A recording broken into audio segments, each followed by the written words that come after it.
we will consider 7 important pieces of legislation. It's the most pieces of legislation we've had on this committee. Resolution 18, sponsored by Councilmember Vicky Palladino, calling on the Department of Education to observe Veterans Day on Friday before November 11th, if it falls on a Saturday or Monday, or the Monday after it falls on a Sunday. So if you can figure that one out, we just want to make sure that we have a 3-day weekend for our veterans. So it doesn't just, if it falls on a Saturday, we don't have an off day. So this is something I think is good because it actually honors our veterans even more. So Resolution 311, which I sponsored, urging New York State to establish a property tax exemption for veterans with 100% service-connected disability.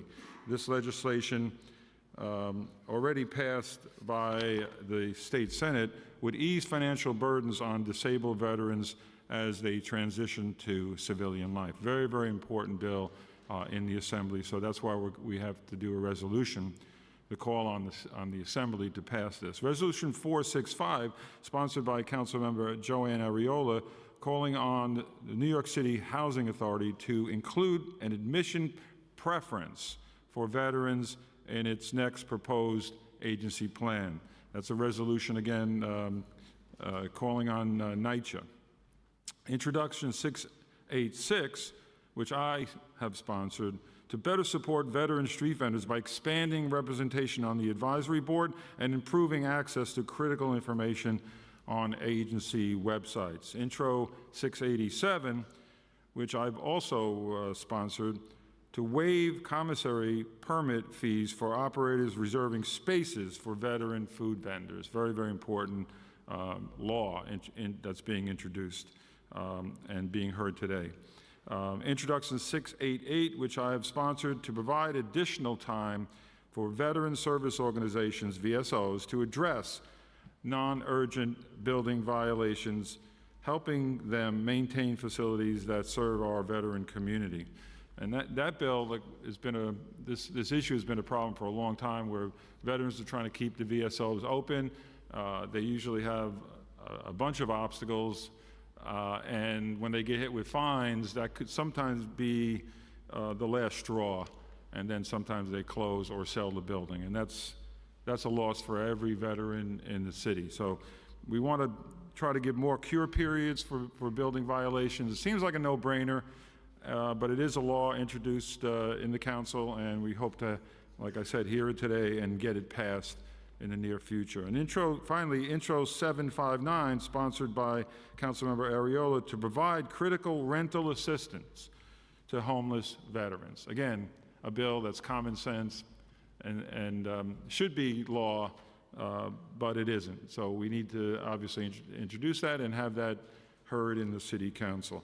So I'm going to turn it over, once we get a quorum, I could then hear our colleagues, Joanne Ariola and Vicky Palladino, on Zoom. Right now we're prohibited from that because we don't have a quorum yet. So I just want to talk about today's topic, which like I said earlier, was near and dear to me: connecting veterans with arts and culture opportunities. I think that's a critical, sometimes overlooked aspect that this committee hasn't heard, by the way, at least in my tenure, but it's a very important aspect because it is, what it does for veterans, there's so many ways it could make them feel more part of a community. It could also make them find their passion, their love. And when you think that, obviously when you go through the arts, and I've done that as a graphic designer and as a arts major in not only high school, but in college and beyond, that it really saved me as a person, the arts, because I felt in my junior year in high school, my arts teacher said, you have a talent and you should go to college. And I wasn't planning to go to college for any area, but he told me, he says, you have something in the arts. And that, my career blossomed from there. And it can save you. It could make you obviously feel self-worth, that you have something to offer, and like I said, you become part of a community and make new friends and so forth and have new horizons. So I can't understate how important it is to explore the arts that can uplift veterans, their families, and caregivers. Across the city, there's some remarkable organizations. They're already making a difference, and I'll just name a few. The Theater Development Fund's Veterans Theater Going Program, Exit 12 Dance Company, Decruit, another organization, does great work. Poetic Theater Productions, Guitar for Veterans, I can go on and on. There's so many good arts programs.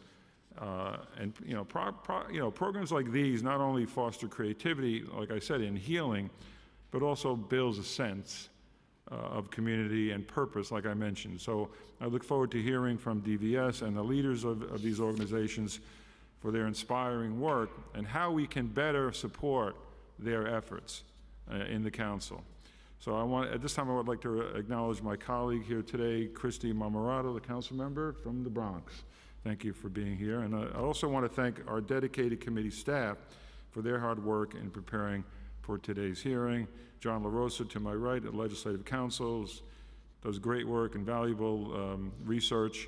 So again, I want to thank him. And Regina Paul, a policy analyst who comes up with amazing ideas for our hearings and research. Ross Goldstein, financial analyst, and my chief of staff, Daniel Kazina, he's talking in the back of the room right now. So, with that, I'll turn it over to our legislative council to administer the oath to our witnesses from the administration. Please raise your right hand. Do you affirm to tell the truth, the whole truth, and nothing but the truth in your testimony before this committee, and to respond honestly to council members' questions? Thank you. As a reminder to all of our witnesses, please state your name prior to your testimony for the record.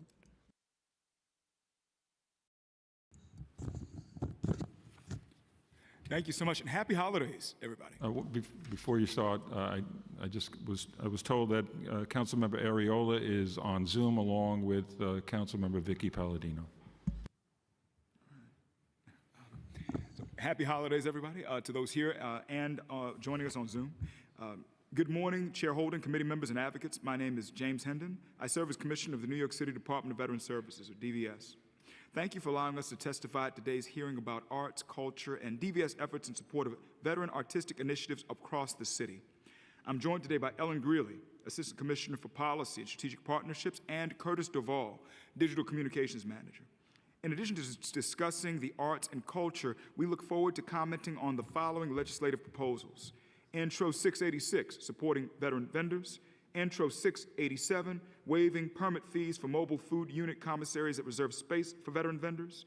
Intro 688, cure periods for certain violations by veteran service organizations. And Intro 959, providing rental assistance to homeless veterans.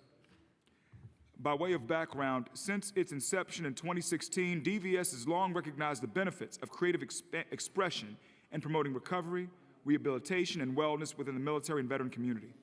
We define the creative arts as all forms of visual and performance art, written and spoken word, dance and movement, music, and other emerging genres. The creative arts provide veterans with a powerful platform to process their experiences, tell their stories, and connect with others in meaningful ways.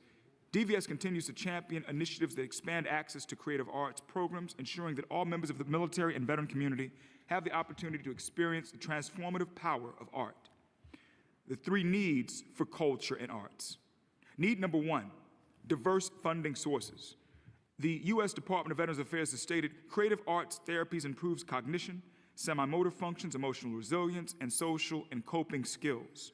Creative arts therapy strives to facilitate veterans' engagement in the community while providing a sense of achievement and channeling energies into productive forms of behavior. In keeping with this spirit, DVS sponsors and amplifies arts-related programs for partner organizations and works with them to secure both private and public sources of funding to make these important causes a reality. DVS has participated in the Public Artists in Residence program, otherwise known as PAIR. Sponsored by the NYC Department of Cultural Affairs, PAIR is a municipal residency program that embeds artists in city government to propose and implement creative solutions to pressing public challenges. Through the PAIR program and other philanthropic offerings, DVS has collaborated with artists in the following ways. DVS partnered with the social design collective's Women Veterans Portrait Project, which printed portraits of local women veterans on paper made from military uniforms. Working with Theater of War Productions, an artistic company that uses leading actors to present dramatic readings of seminal plays, followed by guided discussions about the plays. DVS co-curated 65 Theater of War performances across the 5 boroughs. Productions were held in public libraries, parks, museums, correctional facilities, City Hall, and other locations. Along with PAIR, our partnership with Theater of War was amplified by generous support from the Stavros Niarchos Foundation. DVS collaborated with Decruit, a veteran-led acting company, to recruit veterans to learn Shakespearean verse, write monologue in said verse which addresses personal trauma, and perform in front of an audience of family, friends, community members, and other veterans at the end of the program.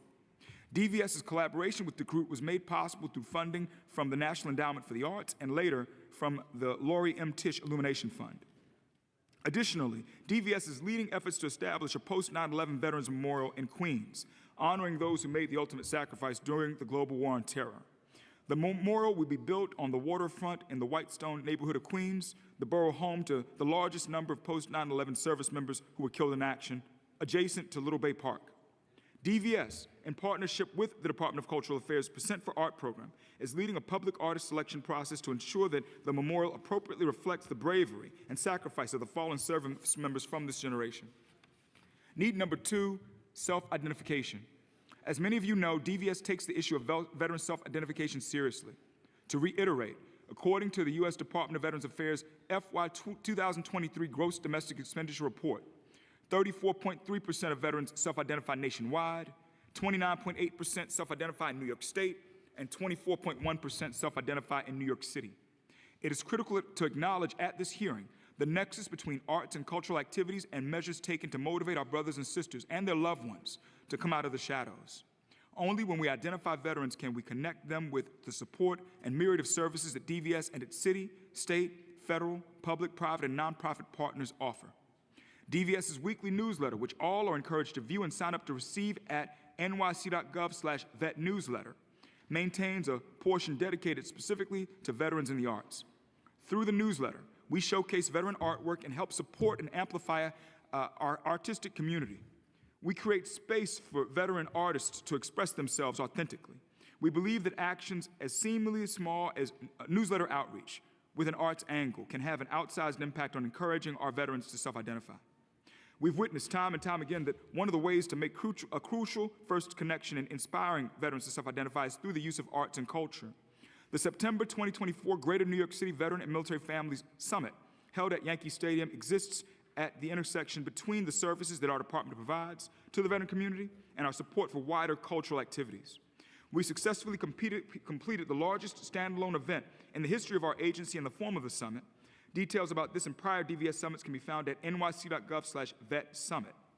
Fueled by the lure of the New York Yankees, a local cultural institution, DVS estimates that approximately 460 veteran community members physically entered Yankee Stadium, with roughly 350 of those attendees being individuals who came to receive the benefits, programming, and services offered. The remainder were service delivering personnel from DVS, the New York State Department of Veteran Services, the VA, veteran service organizations, and other community-based organizations. The recent summit did not just help our veterans, it created a footprint. This footprint drew local, state, and national attention, proving to also be one of our most successful outreach operations to date. All those involved rose awareness about the need for veteran services through this gathering. We delivered great benefit to the community, proving just how effective pairing services with a cultural entity such as the New York Yankees can be. Need number 3, continuing and ongoing programs. In July of 2024, DVS Digital Communications Manager Curtis Dorval, an Air Force veteran and noted documentary filmmaker seated with me now, helped to coordinate a national veterans art exhibition at the Salmagundi Club in Manhattan. In September of 2023, our agency proudly facilitated the visit of The Wall That Heals, a traveling 3/4 scale replica of the Vietnam Veterans Memorial. Hosted in Flushing, Queens, this powerful exhibit provided an opportunity for visitors to honor the sacrifices of Vietnam veterans and their loved ones and reflect on their legacy. The exhibit also included a mobile education center, sharing stories and histories to foster understanding and connection within the community. Lastly, our evaluation team is reviewing our private first-class Joseph P. Dwyer Veteran Peer Support Program proposals. We plan to enter contract negotiations with art-related providers tied to the Dwyer funding program opportunities shortly. DVS received 29 proposals, of which 5 are categorized as being within the creative arts. We are certain that this funding opportunity will advance the creative arts as a recognized modality for increasing connectivity, building camaraderie, and reducing loneliness among our veteran and military community. With its focus on creative arts, the Dwyer program leverages expressive therapies such as art, music, writing, and dance as powerful tools for reducing isolation, catalyzing companionship, and promoting healing. Since its establishment during the 2012-2013 New York State legislative session, the program has expanded to more than 25 communities throughout New York State, of which New York City is now one. New York localities receiving funds through the program offer a diverse range of intervention offerings aimed at empowering the armed forces-connected community. As we review proposals for the Dwyer Peer Support Program, including several art-related submissions, it is clear that expanding these opportunities will help further validate the creative arts as an essential mode of therapy and community building. By continuing to invest in these programs and exploring innovative approaches, we can ensure that New York City veterans and their loved ones have access to the resources that they need to thrive. Legislative proposals. Regarding the City of New York's positions on legislation referenced earlier, we have the following comments. Intro 686 for supporting veteran vendors. The city supports an additional seat specific to the veteran community on the Street Vendor Advisory Board. Intro 687, waiving permit fees for mobile food unit commissaries that reserve space for veteran vendors. At this time, we're still receiving feedback from the street vendor community on the impact of this legislation. For that reason, we'd like to engage with the veteran street vending community to further deliberate on the legislative impact of this bill.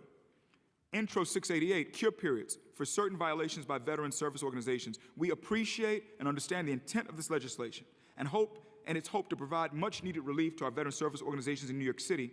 At this time, no such cure period exists for nonprofit buildings, but we're working closely with the Department of Buildings to ensure that any such violations that occur are handled with care and attention to the conditions the VSOs are managing. A deeper point, a root issue to DVS is the fact that younger veterans are not joining veteran service organizations to the extent needed to ensure that these VSOs, which own, manage, and maintain their own properties, have the bandwidth needed to mitigate challenges when they surface. We're actively working to address this problem. Intro 959, providing rental assistance to homeless veterans. While we agree with the intent of this bill, it is important to note that the housing subsidy proposed is already available to veterans experiencing housing insecurity in the form of the City Fighting Homelessness and Eviction Prevention Supplement, otherwise known as City FEPS. We advise policymakers to align Intro 959 and any legislative proposal on veterans housing assistance with the current workflows and existing programs to best serve veterans experiencing housing insecurity. The goal of this administration is to ensure that veterans who have fallen on hard times have the tools and support they need, such as City FEPS, to secure and maintain permanent housing. To that end, the city continues to work collaboratively to forge a future where no veteran community member experiences homelessness.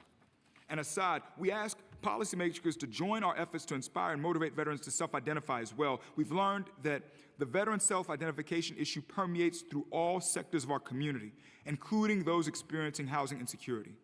One tangible step that all city council members can take today, please, on the intake forms that you use in your district offices, ask the questions tied to Local Law 37 of 2024.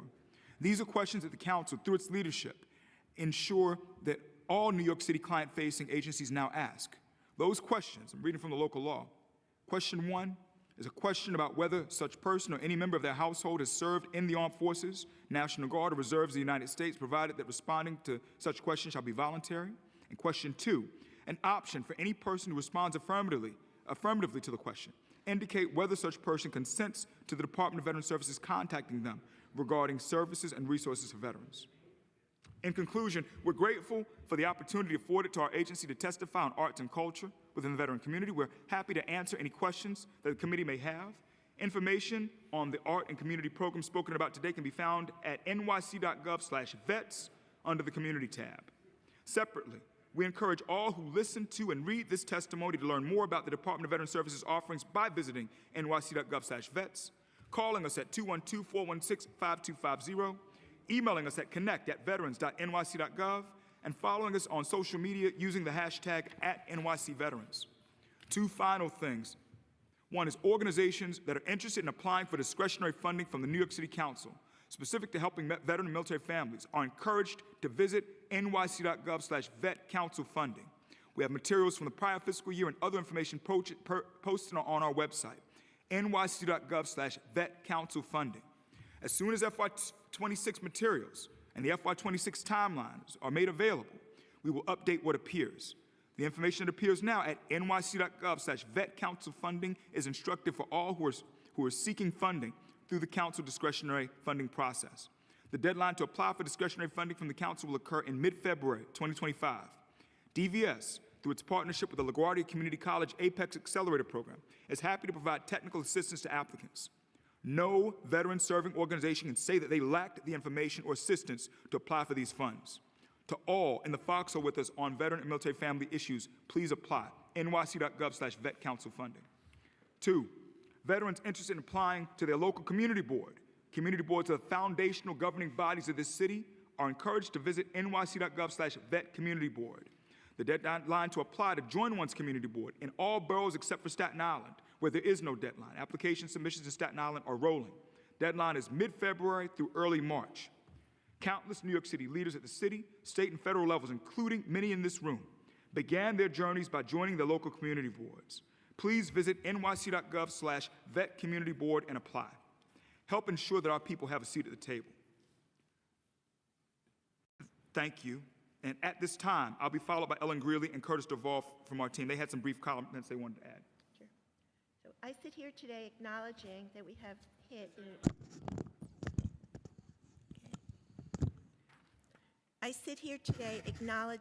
have hit an extraordinary milestone in the development of our agency, the long-awaited launch of the Dwyer program in New York City, made possible through the grace and support of the New York State Legislature.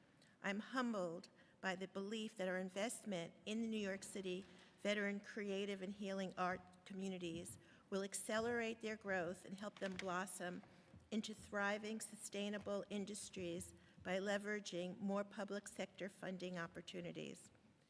Together with our Dwyer providers, we can help break down barriers that keep veterans from emerging from the shadows and engaging in these critical health-seeking and socialization programs. Standing on the shoulders of our colleagues at the VA medical centers in the Bronx and Brooklyn, as well as the Solomon Grundy Club, organizations that have long recognized the benefit of the creative and healing arts, we move forward with a newfound energy and commitment to bring these free programs to our neighborhoods, making them accessible and approachable by our military and veteran community. I also experienced firsthand the power of the arts to uplift those suffering from mental illness. My uncle, who enlisted in the Marines with the ambition of joining the Marine Corps band as a drummer, was killed in World War II at Guadalcanal. My grandmother was brokenhearted and by his loss and diagnosed with depression. Encouraged to join the Woodhaven Boulevard Senior Center, she often played piano for the members, heightening her spirits and desire to live. For many, like my grandmother, a Gold Star mother, I truly believe we are paving different paths for our community to engage, build camaraderie, and find purpose to their lives. And now I'll turn to Curtis. Hello, everyone, and thank you for having me. My name is Curtis Dorval. I am DVS's Digital Communications Manager. I am an Air Force veteran, a father, a husband, as well as a filmmaker, artist, and storyteller. To help frame the conversation, I would like to offer a few quotes for your consideration. An artist can show things that other people are terrified of expressing. That's Louis Bourgeois.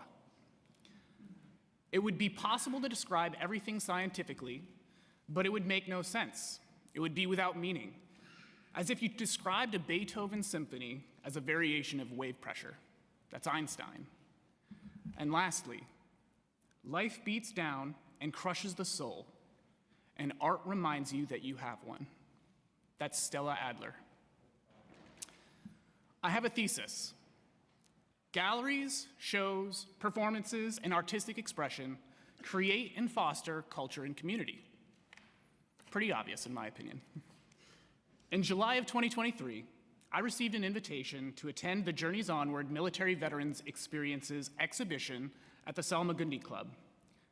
I mean, technically, the commissioner received that invitation, and I was there to promote on social media, but I attended. After an opening ceremony that included a dance troupe, performance, and a series of profound poetry readings, we were invited to peruse the gallery at our leisure. In line with the theme of the show, artists and admirers were able to intermingle, discuss, and reflect on the different pieces as well as their own experiences. If you've been to a gallery opening in NYC, the conversations that occur tend to be very cookie cutter. Comments like, "I like the line work here," or "such an amazing use of color," or "I'm not sure I get it." From there, it may pivot to intentions or the message or even the method of creation. Essentially, the artist experienced something, whether personally or tangentially, and that experience motivated them to create. And it called them to put that effort on display for others to encounter. That is what I found at Journeys Onward. A mixture of people from all different walks of life coming together to share time together and relate to the human experience, all spurred on by the artist's courage to create and share. It is for all these reasons that our agency worked to help produce the most recent Journeys Onward exhibition, and will continue to do so moving forward. Because we understand the power of Journeys Onward, a space for the veteran community to exchange ideas surrounding topics and experiences that can be viewed as controversial and in opposition to our own personal belief system. An inclusive space where our community can grow and have agency over their own narrative. A safe space to nurture and develop the voices of those who volunteered to fight and die in the name of this country. Thank you very much. Thank you for that. And Curtis, I just want to ask your personal story. How did you get into filmmaking, and what came first, the Air Force, filmmaking? I appreciate that conversation. It's a long conversation, but I'll try to distill it. I came to a crossroads. I was always involved in the arts. I specifically loved acting, and I came to a crossroads where I couldn't afford college any longer. I'd paid for it out of pocket and ran out of money. So I decided I was either going to join the Air Force, a more stable career, or leave to go to LA to try to make it as an actor. And I decided to join the military, and here I am today. Well, it's interesting. Would you say that the filmmaking saved your life or brought you to another level, let's say, in your life? To say saved my life, I worry that that's an overstatement, but I think it's true. I found my passion in my life beyond, being a father and husband in the arts, and specifically filmmaking. That is what I love doing. That is what I'm passionate about doing, as well as supporting our fellow veterans here. Yeah. I think at least with me, it was like I said in my opening. There was an art teacher in my junior year that said, you should get a job in something that you love to do and not live for only the weekends like most people do. In the arts, we don't live, if you're working in the arts, we don't live for any particular day. We enjoy every day. And that's what I found, and it goes different ways, but it saved my life. I know it because I didn't know what I wanted to do. I knew I wanted art, but people said you couldn't get a job as a painter, which I wanted to be, and make a living. And so then he said, well, what about commercial art? Or at that time it was commercial arts, now it's graphic design. And so I went into that. And even the job I have today is nothing related to art. It's the furthest thing from it, let's say. But I still enjoy designing, though I get lost in it. If I'm doing graphic design work and somebody gives me a job to do, or volunteer a poster, I say, I can do that, and I love that more than anything. And so I can understand how a veteran could get lost in it, can find himself or herself, but it also gives, more importantly, it gives you purpose, and you have something to offer. And when people appreciate your work, you feed off that. So it's a very important aspect. I think the arts, we should have had this hearing a long time ago, but I'm always interested in how people find the arts. And making it like you try to make it as an actor, and it didn't work out maybe. It's a tough business, and it takes several years. I too had the same situation, like I said, with painting, but gradually it leads to other things in the arts. Like I funded the NEON program in the Department of Probation, which exposes clients and students to the arts, photography, poetry, writing, whatever there are. And then I saw the most amazing work, because I taught college for 40 years in the arts, but I had students who coming from probation that were advanced beyond even college level, which I was so thrilled with, and I continue to support that program. The NEON program saves lives. I see that because I've gone to their exhibits, and they're amazing individuals. But enough about my background. I just want to, again, question some of the, by the way, Commissioner, resolution, let me go back to your comments on some of the testimony you mentioned. I'm sorry. On the supporting of the bills, giving veterans a priority in housing, that would be a bill, that would be legislation. I would think you would support that, in theory at least. I think for us, it's, I know you can't, maybe you can't say yes or no, but you could say I support the intent, right? we can say that. We support the intent. We're right with you as far as what the intent is of it, Mr. Chair. That's what the administration tells us, by the way, all the time.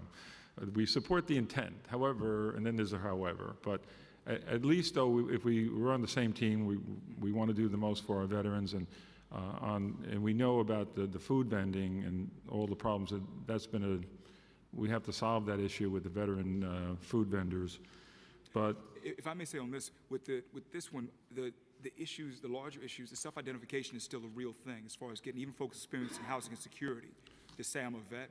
And then the issue that's bigger than veterans is this vacancy, low vacancy rate in New York City as far as the housing shortage, like 1.4% or so. So, these are things that are like the larger pieces here for us. But you're right, we support the intent, but right now, City FEPS is something that is available to our veterans. Our team helps veterans access that.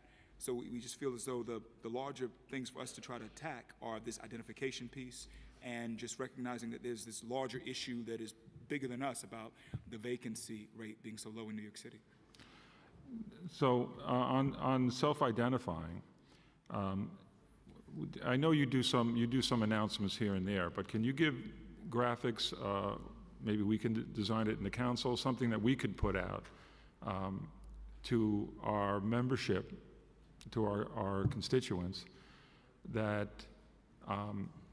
would help with that to self-identify. And some of the, at least in advertising, I come from advertising, I know you got to give them a benefit. Mm-hmm. The benefit, and tell the vets the benefit they get by self-identifying.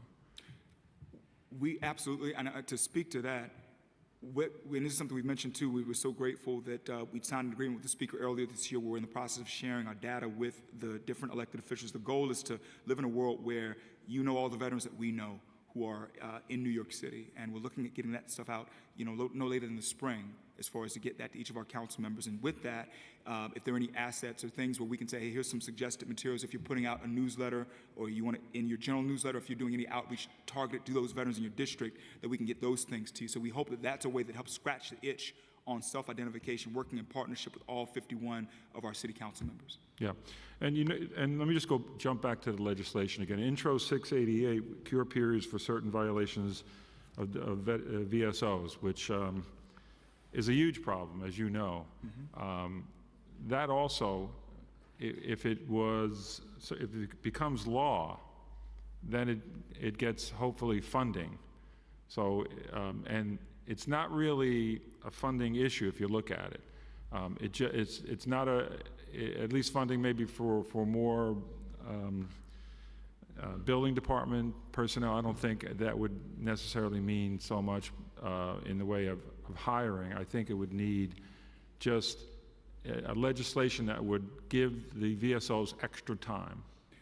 A couple of things to say to that. It's not dangerous, or like, as long as it's not, like the building's not going to collapse, we would, if it's a minor or something that's not structural, that we would give them extra time to cure. What's tough about this, Mr. Chair, in my opinion, the root cause, and this is just by observation, is we don't have enough younger veterans joining these VSOs.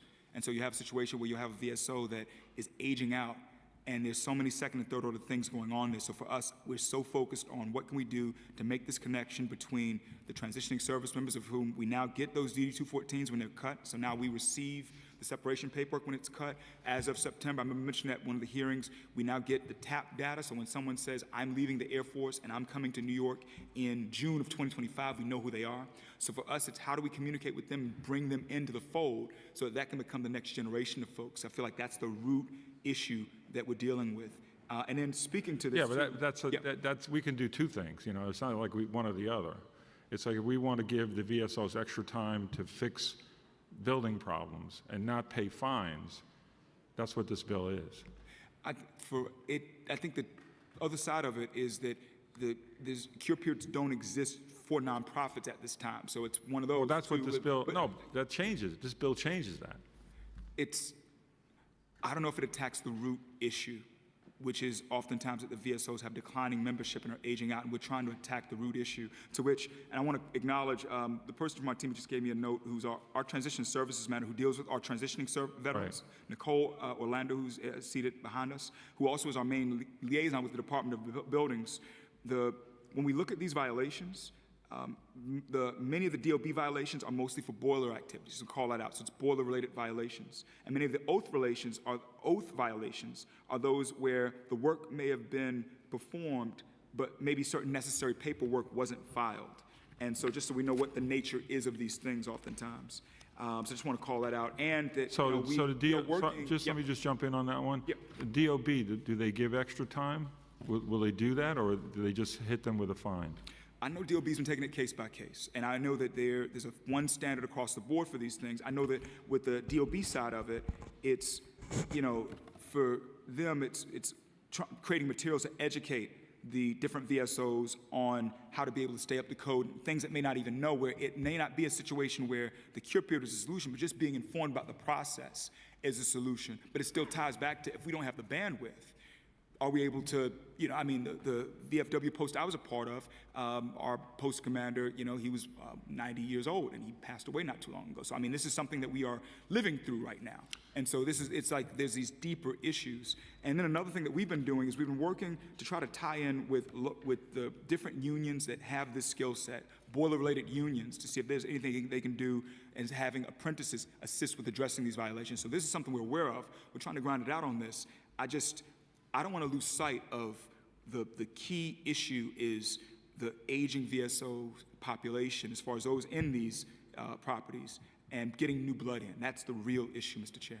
Yeah, and some VSOs have been more successful than others, and we know that that's an issue. But I think generally as the veterans get a little older, at least the younger ones, as they age, maybe into their 40s, then they become part of the VSOs. We've seen that the younger ones maybe are busy with their families or lives or jobs, and there's very little time. But I want to push back a little bit, and I don't know if anyone else who testifies will speak to this. I think what's going on is we've got an older, like Vietnam-era generation that is in the driver's seat at many of these VSOs. And the median age for a Vietnam veteran right now, I believe, is 78.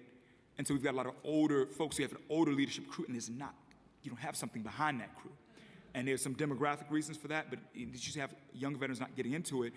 Demographically, we had so many folks back when you had the draft. So you had a larger military. So there's a larger veteran community that is older. And so that's a whole other piece as far as we skew older as a community, so there are fewer vets. But then you compound that with this self-identification piece, with folks not self-identifying, with folks not getting involved in things, and it leads to where we are. So my worry is we provide the cure period extension, but the problem just gets kicked down. And it gets worse, yeah. And I understand that, but again, like I said, we can do both. You know, we could, if we help the VSOs survive a little longer, or try to help them in small, it's very small ways. But for instance, I have supported and proposed that each VSO, we could, every year we get a fund, let's say in the council, $50,000 could be for VSOs, member items. So each member would get $50,000, and that we could give that to the different posts in a way of a grant through, it could be through your office, or it could be through the VA even on the federal level, but we could actually fund at least some part of our, our discretionary money to VSOs, because they're so important to keep open.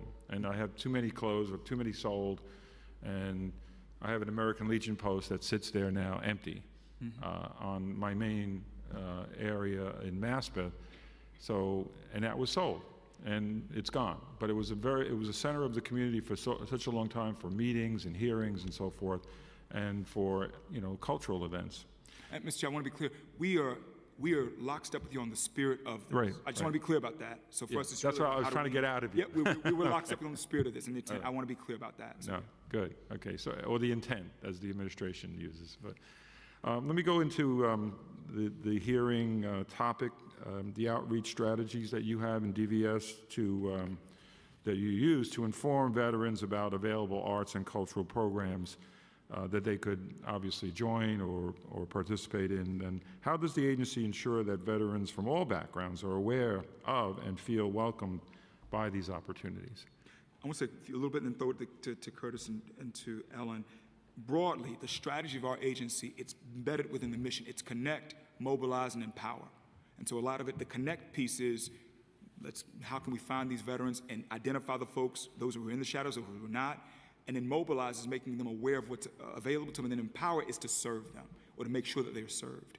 And so when we look at arts and culture, how it fits into this, it's, among other things, it's a healing modality, yes, and has a lot of other things that are benefit. It's also that shiny thing that motivates our brothers and sisters to come out and to be a part of things. And so we try to work with our arts and culture community to be that beacon where folks say, look, I want to come and be a part of this. I'd like to contribute to that.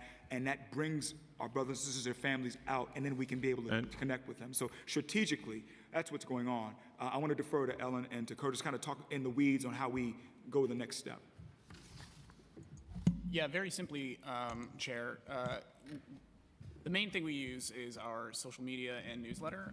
That is our greatest proponent of this kind of information. That being said, yeah, that's our information hub. That and being on the ground at these spaces where veterans are physically located, that has been the best driver of community and culture development.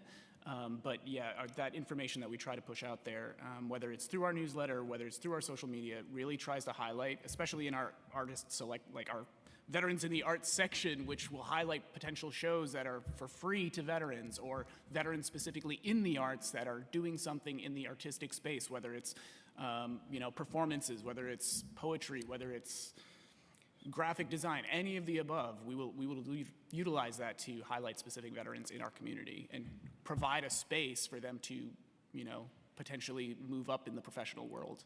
May I add something to that, Mr. Chair? I just have to say this. It's, and to say everything he said, but it's public announcements. It's our Veterans Advisory Board meetings. It's community engagement sessions we hold with veteran leaders. It is council hearings like this. It's the different speeches that are given, et cetera. Those are things.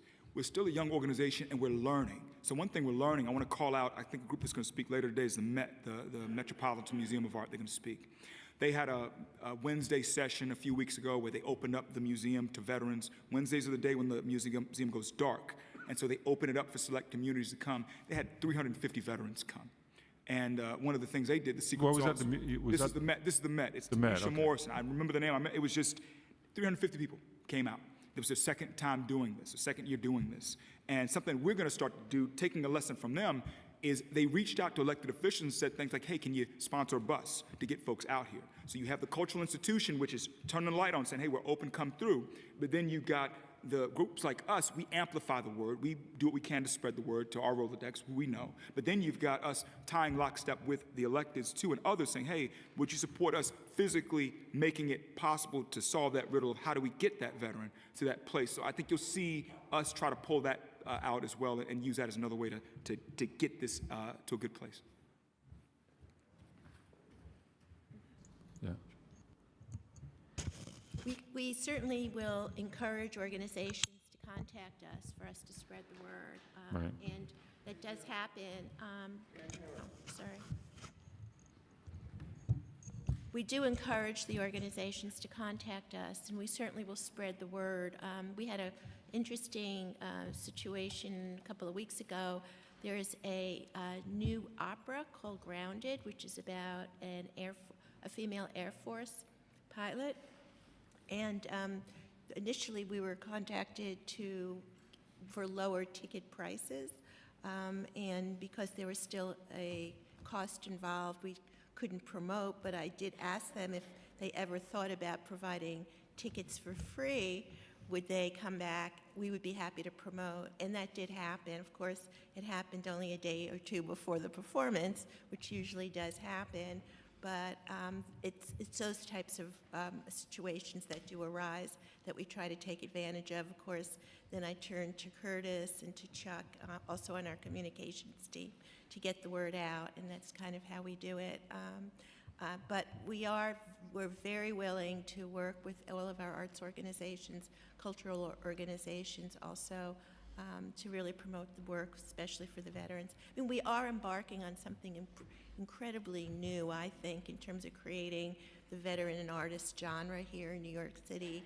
And one of the major areas, of course, is that many of the veteran artists get a wonderful GI Bill to come to New York to learn their crafts.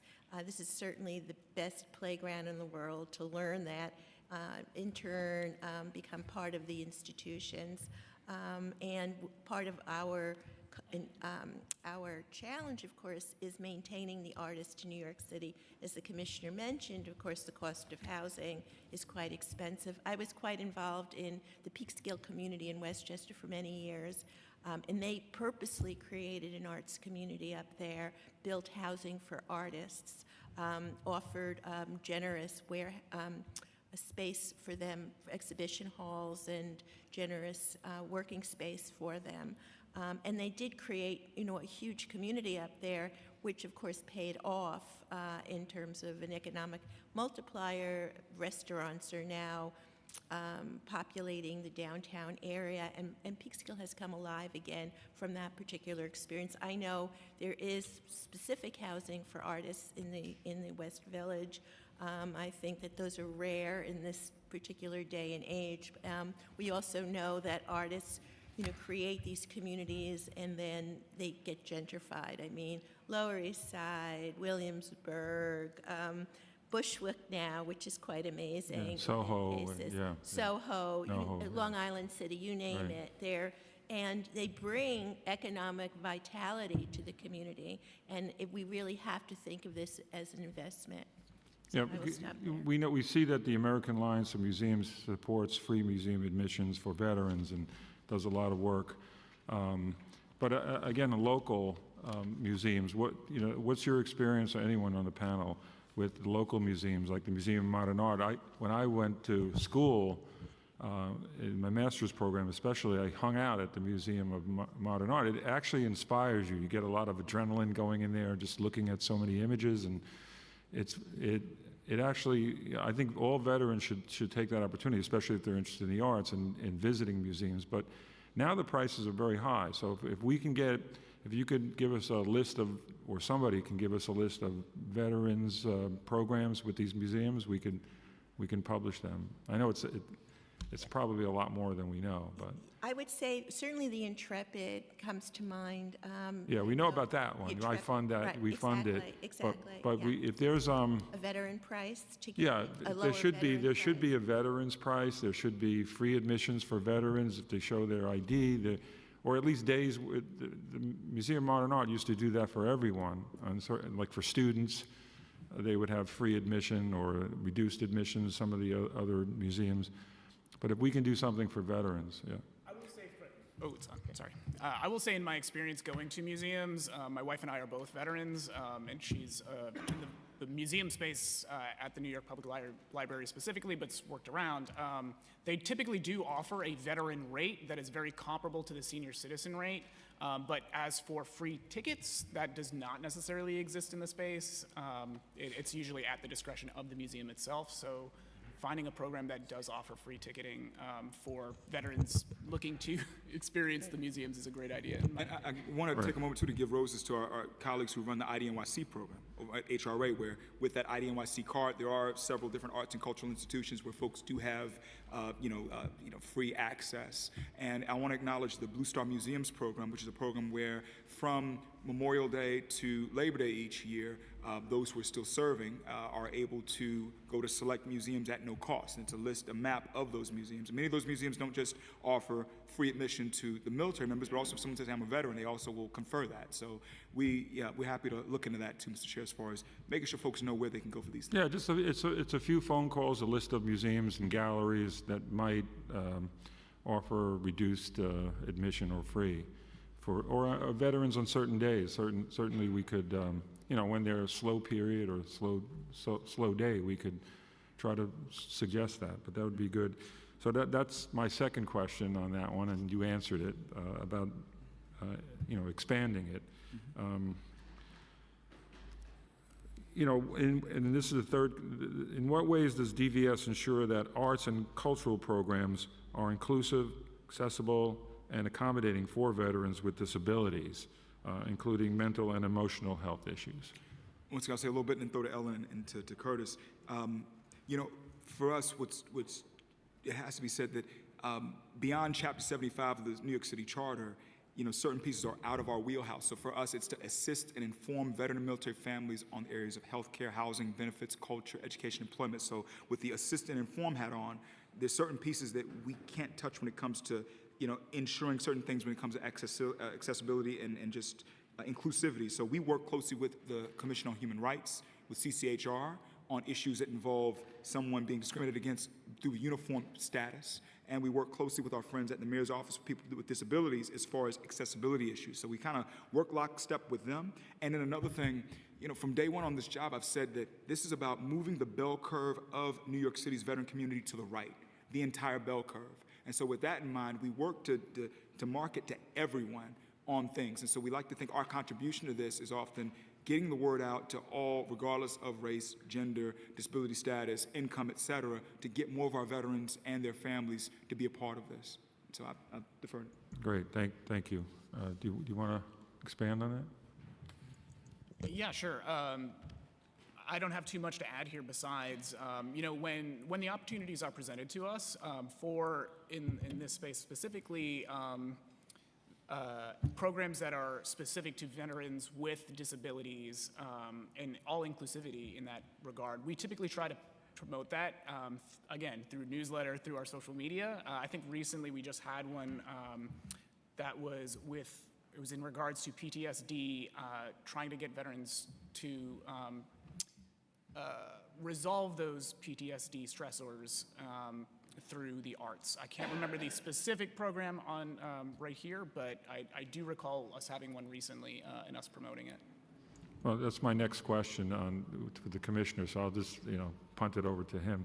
What roles do arts-based therapies and creative engagement activities play in supporting veterans' mental and emotional well-being as part of the DVS's broader mission? Because we did talk about this, we did fund different programs, but what do you see as being very successful where more funding should be put towards? What programs or... I'm going to say a little bit and then give it to Ellen. I think okay. This is her completely. To me, it keeps going back to the connect, mobilize, and empower. So when I think of these things with an eye towards, the Charter says we assist and inform, but to me, it's two big buckets that we do. One is to identify our brothers and sisters. Another one is to serve them at the end of the day. And so when I look at the arts, I see this as something that's a very attractive thing that we can use to bring more of our people, out of the shadows into the light. There are all the healing dynamics of it. At the same time, strategically, it serves with helping us with the connection piece so that we can immobilize and empower folks. I want to, just defer to Ellen. In many ways, this is the essence of the Dwyer program. We are using the modalities of the arts to bring people together. And we hope that the arts are offered by the providers in such an attractive way that veterans will basically come and engage with their fellow veterans. And we believe that that's where the magic is in the room. Just as Curtis described the experience at the Solomon Gundy Club with the arts exhibition, we too believe, and we have piloted Dwyer, and we do know that that experience is happening. So we just hope to amplify it with hoping to, use our funding for Dwyer to at least support some of these 5 organizations, plus the health and wellness organizations that also applied for the Dwyer funding at this time. So we're really excited. We're on the precipice of what I would call something incredibly exciting. So now we have to come up with a way to, the DVS has to, start collecting this feedback from these programs for veterans. So that's a next hurdle after we have to fund them, but then we look back and say, what's the outcome here? What happened? Yeah. So we had experience working with Metis, who did a survey when we were doing our Theater of War productions with the under the PAIR program. And I've used much of that same study to create a survey to distribute to the Dwyer organizations once we decide who they are and right before they start. And we will be collecting survey data from these organizations. Yeah, like how many veterans participated and what were the outcomes? Yes, exactly. Certainly, Curtis, you've seen some amazing things with working with veterans, right? And when they find a career or find a possible career or find a love, what have you seen in success stories in your experience? Like one individual that picked himself up or herself up and changed their lives. Chair, to find a specific example on the spot right now, I'm putting you on the spot. I'm struggling. However, it does happen. Yeah. And honestly, when you see the connection and you see the turnaround, it's like the greatest thing in the world, because you've introduced a passion to somebody that has either lost it previously or were really struggling to find it. To see a great joy of mine is to see an impassioned person doing the things that they love in life and really just going to town on it, just like having a great time. And that's all I gotta say. It's Yeah, well, my experience, I taught college for 40 years, like I said earlier, and in the arts, and I would watch students when they first came into the college and then by their senior year have transformed themselves into, they felt, like I said, they felt they had a talent, something to offer, they had something waiting for them when they graduated, and an exciting career. And anything in the arts, by the way, to me, is so interesting because you're creating out of something in your head and you're making it just like you make your films, you're editing, and it's a very creative way to do it, and then you see the impact it has on the audience. You get instant feedback. Instant feedback is so important in galleries and museums that artists show. We feel the best when our work is shown to somebody because we live with it constantly, and when it gets shown, you change. You say, wow, and you get the feedback. So it pushes you.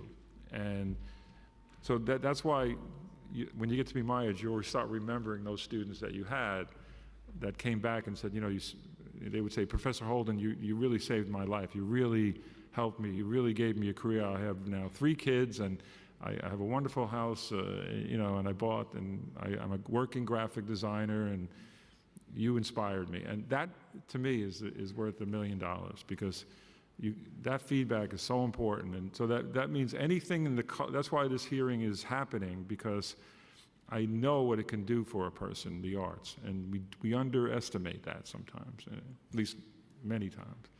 I will add, just because you've given me the time to think here, personally, I wasn't necessarily going to go back into the arts after I left the military.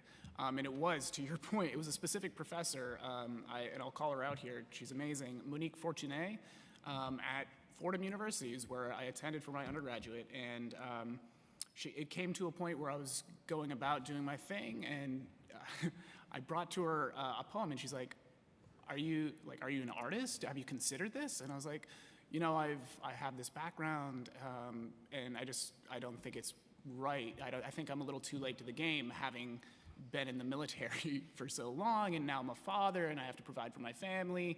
And she pushed me. She pushed me, and she said, I think you should pursue there. I think there's something there. You have a message. You have something valuable to add to the conversation.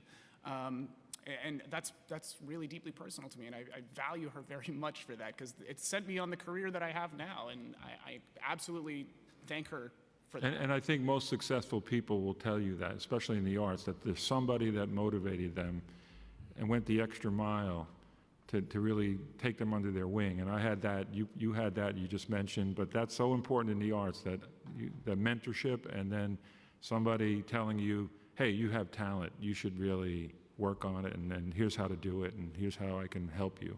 That's important, and that's always happened, I think, with the people that I speak to who are successful, and especially in the arts.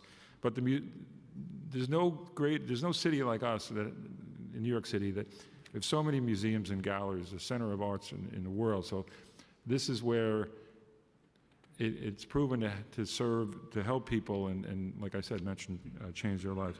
You have any questions? I asked all your questions. Mr. Chair, may I add something to what Ellen was just saying too, and Chuck? I'm not, and Curtis, forgive me. Just about the measuring of success. I just want to just temper this with, you know, we're working with partners, and so we're talking about Dwyer, which is a program that we have control over, so we'll be able to measure the success there.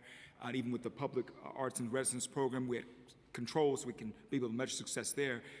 Yet there are hundreds, if not thousands, of cultural institutions, large and small, throughout the city. So it's difficult for us to have that second layer of it where we promote and spread the word, yet for us to really know the efficacy, that's difficult. We're going to try to wrap our heads around it, but I want to acknowledge the task that is at hand. Another thing I wanted to say, something that Curtis said just got me thinking, just to be said, you know, all creation, all expression is art.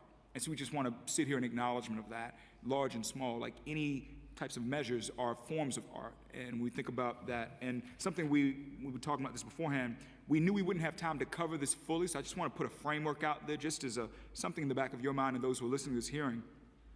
The precursors for this conversation, this self-identity issue with the veterans is real, as far as the number of our vets who don't self-identify. New York City is a mecca for art. We want to recognize its role as far as what this city is as a gem. And we all create art, we all consume art. And so that is the framework. With that, you know, buckets for us is looking at the creators of art, those who create it for healing purposes, those who create it for commercial purposes. And another piece is to look at the consumers of art, those who consume it for healing purposes, those who consume it for commercial purposes. We want to just be mindful of the workforce aspect here. There's an entire workforce associated with this. We knew we wouldn't have time to discuss that. That's a whole other piece. And then when it comes to objectives, we think about one of the objectives is how do we increase the number of veteran community creators and veteran community consumers of art?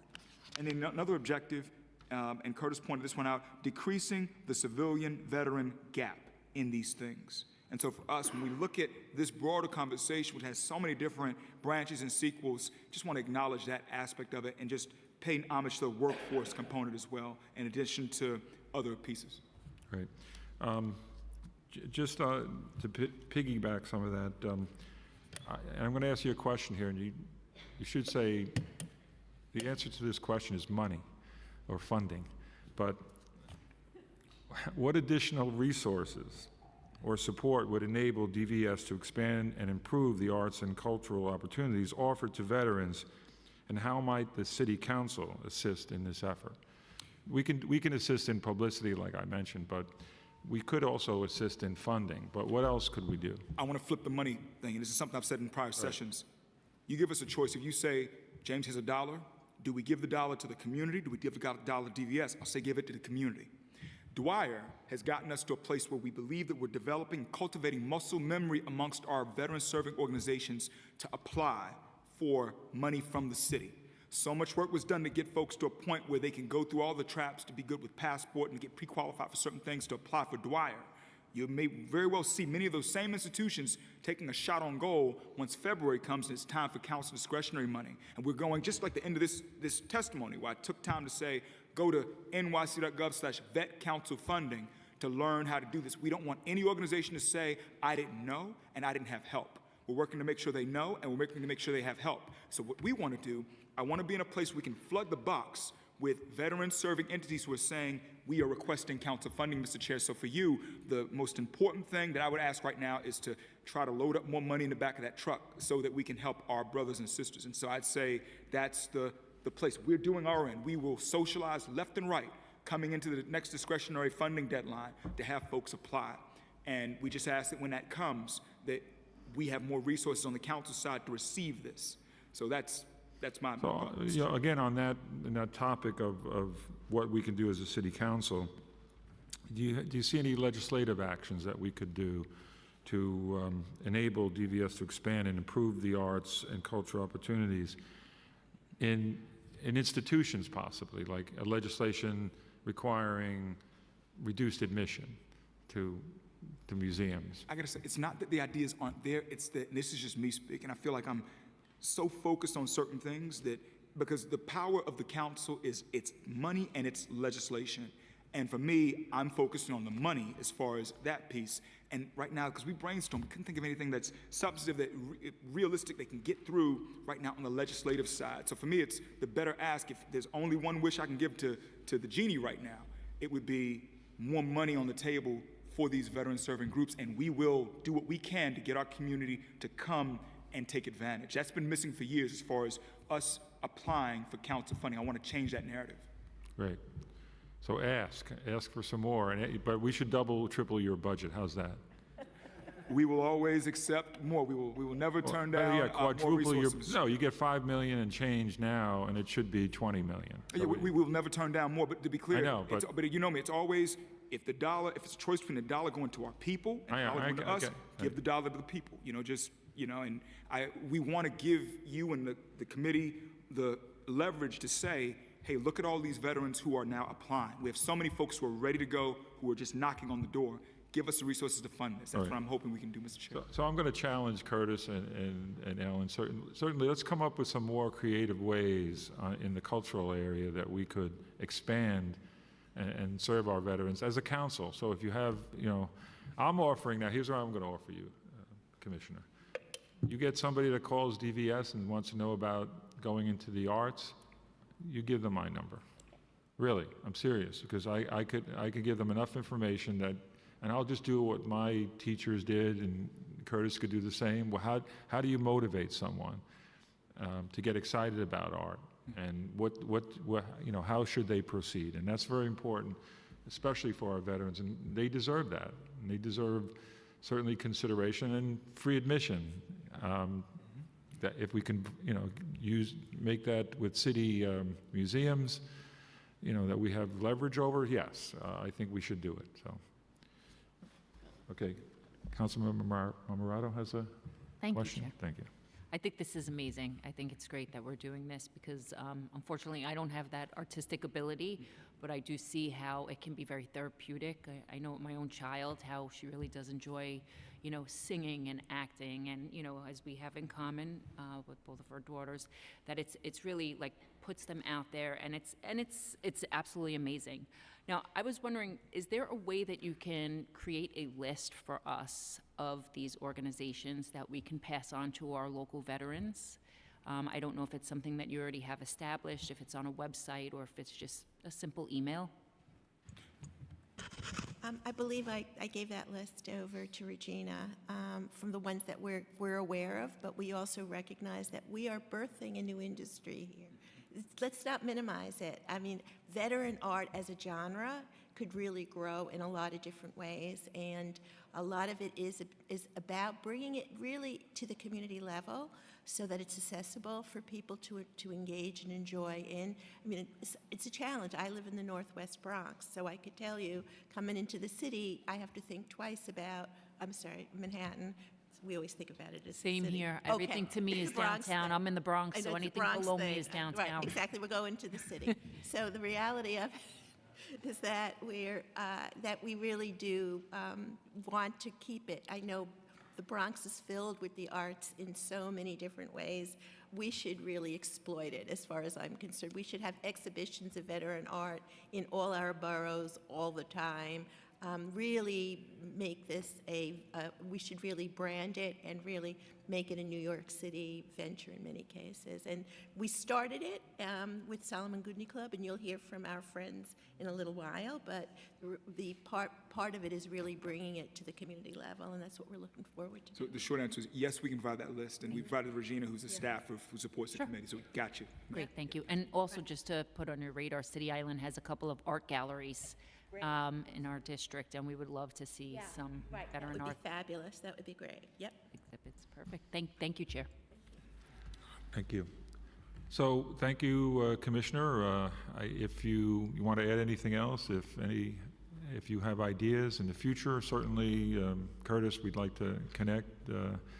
And if DVS gets a call where somebody wants to go into filmmaking, even you can maybe even talk about acting too, because you have some experience in We're that. going to keep that in mind because as we get a better handle on the transitioning service members and making that contact, so it's likely we will come across another Curtis, and so that's a very real thing we'll take you up on, Mr. Chair. Great, We're getting a handle great. on these folks. So, yeah. Yes, we work on so many good programs, and this is one I think doesn't cost a lot. And if we could just steer people in the right direction, that would go a long way to certainly help our veteran community. If I make the shameless plug once again for council funding for all who are listening to this, it's nyc.gov/vet council funding for those looking to apply. That deadline will be mid-February, so it's nyc.gov/vet council funding. We can provide technical assistance as well, and for those looking at joining a community board, it's nyc.gov/vet community board. nyc.gov/vet community board. But that's another thing where the application period is typically mid-February to early March, with the exception of Staten Island, which is rolling. So thank you so much. And I want to plug my bill to have a Veterans Committee on every community board. That I hope gets through. And serving on a community board for 30 years, we did have a few veterans, especially from the Vietnam War period, and they were very, very valuable for the community board. And we're on several committees. So if we had a Veterans Committee in every community board, I think that would also go a long way to self-identify. Right? So, thank you, Commissioner. Thank you so much, Alan. Thanks so much, Curtis, for your testimony. So I'm going to open the hearing for public testimony, and I remind members of the public that this is a formal government proceeding and that decorum shall be observed at all times. As such, members of the public shall remain silent at all times. The witness table is reserved for people who wish to testify. No video recording or photography is allowed from the witness table. Further, members of the public may not present audio or video recordings as testimony, but may submit transcripts of such recordings to the Sergeant at Arms for inclusion in the hearing record. If you wish to speak at today's hearing, please fill out an appearance card with the Sergeant at Arms over in the desk here. The card, like I said, the sergeant's over here, and he'll call your name out, and you will be recognized and come up to the panel. When recognized, we'll do 3 minutes to speak on today's hearing topic, connecting veterans with the arts and cultural opportunities. That's the topic of today's hearing. So if you keep it on that, we shouldn't have a problem. So please remember that we will hear all testimony on this topic, both in person, and we have some people on Zoom, including 2 council members, right? And then we will turn to in-person and Zoom testimony on the 7 pieces of legislation. If you have a written statement or additional written testimony and you wish, like I said before, wish to submit it for the record, please provide a copy of that testimony to the Sergeant at Arms. So we'll now call the first panel. Okay. Roman Baca. Karen Jean Lowe. We're just starting with the arts. Okay, all right.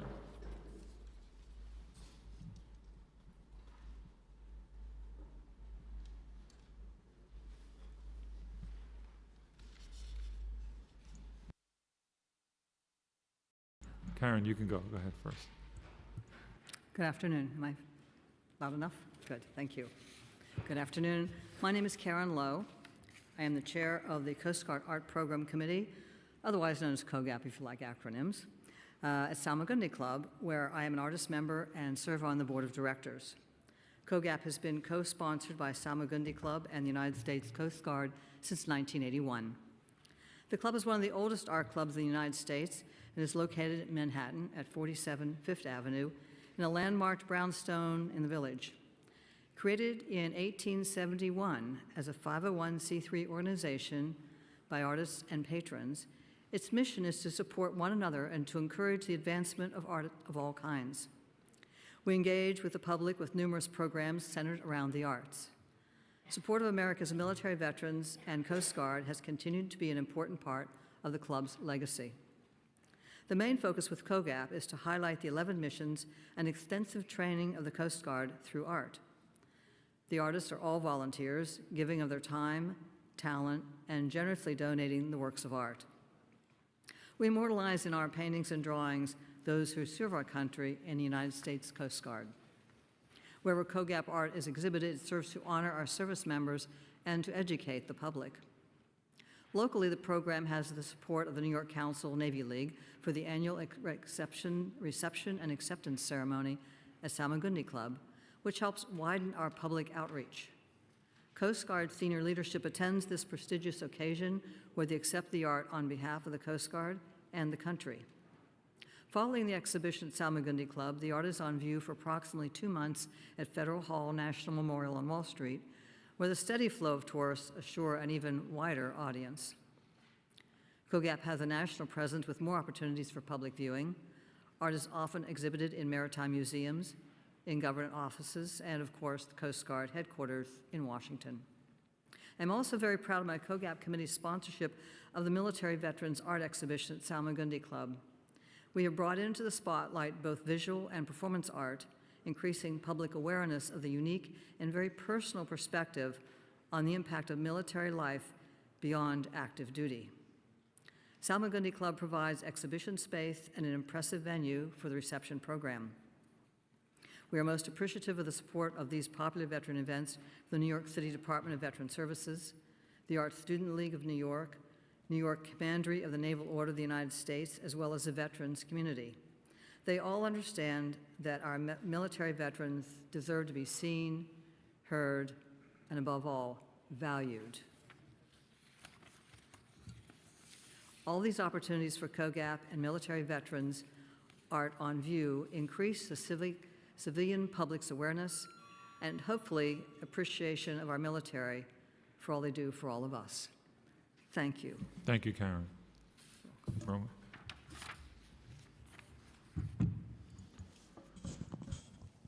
Good afternoon, Chair Holden, members of the New York City Council Committee on Veterans, and guests.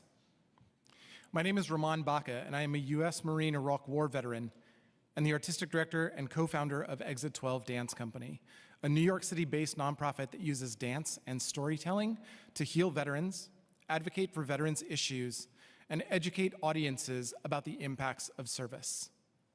For over 17 years, Exit 12 has proudly called New York City home, leveraging the vibrancy and diversity of this city to elevate the voices of active duty military, veterans, and their families through the arts.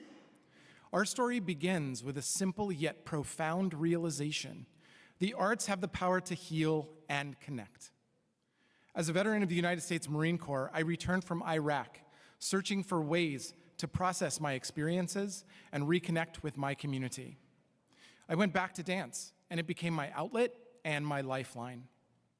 Exit 12 was born from a desire to share that transformative power with others. According to the VA's Whole Health Program, last year, approximately 41% of veterans reported experiencing mental health challenges like PTSD or anxiety. They also found that holistic approaches integrating physical, emotional, and social well-being, like dance and theater, showed promise in improving overall health outcomes. I have dedicated my career to encouraging and engaging veterans, both in the US and the UK, in the arts and recovery programs, collaborating with esteemed organizations such as the U.S. Department of Veterans Affairs, the Department of Defense, the Royal British Legion, the Ministry of Defense in the UK. Holding a Master's of Fine Arts in this work, I am now pursuing a PhD to further explore how the performing arts profoundly impacts and benefits the military community. Since our founding in 2007, we have presented over 125 performances across New York City and internationally at prestigious venues including Lincoln Center, the Intrepid Museum, the 92nd Street Y, Walter Reed Military Medical Center, and West Point Military Academy that have showcased the personal stories of over 1,000 veterans. We've engaged over 75,000 audience members with stories that explore themes of war, service, and the human condition. And we have released 2 short documentaries filmed here in New York City detailing our impact with the military community that won national awards and attention while highlighting New York City as a place where veterans could heal and connect through the arts. One of our core missions is community engagement.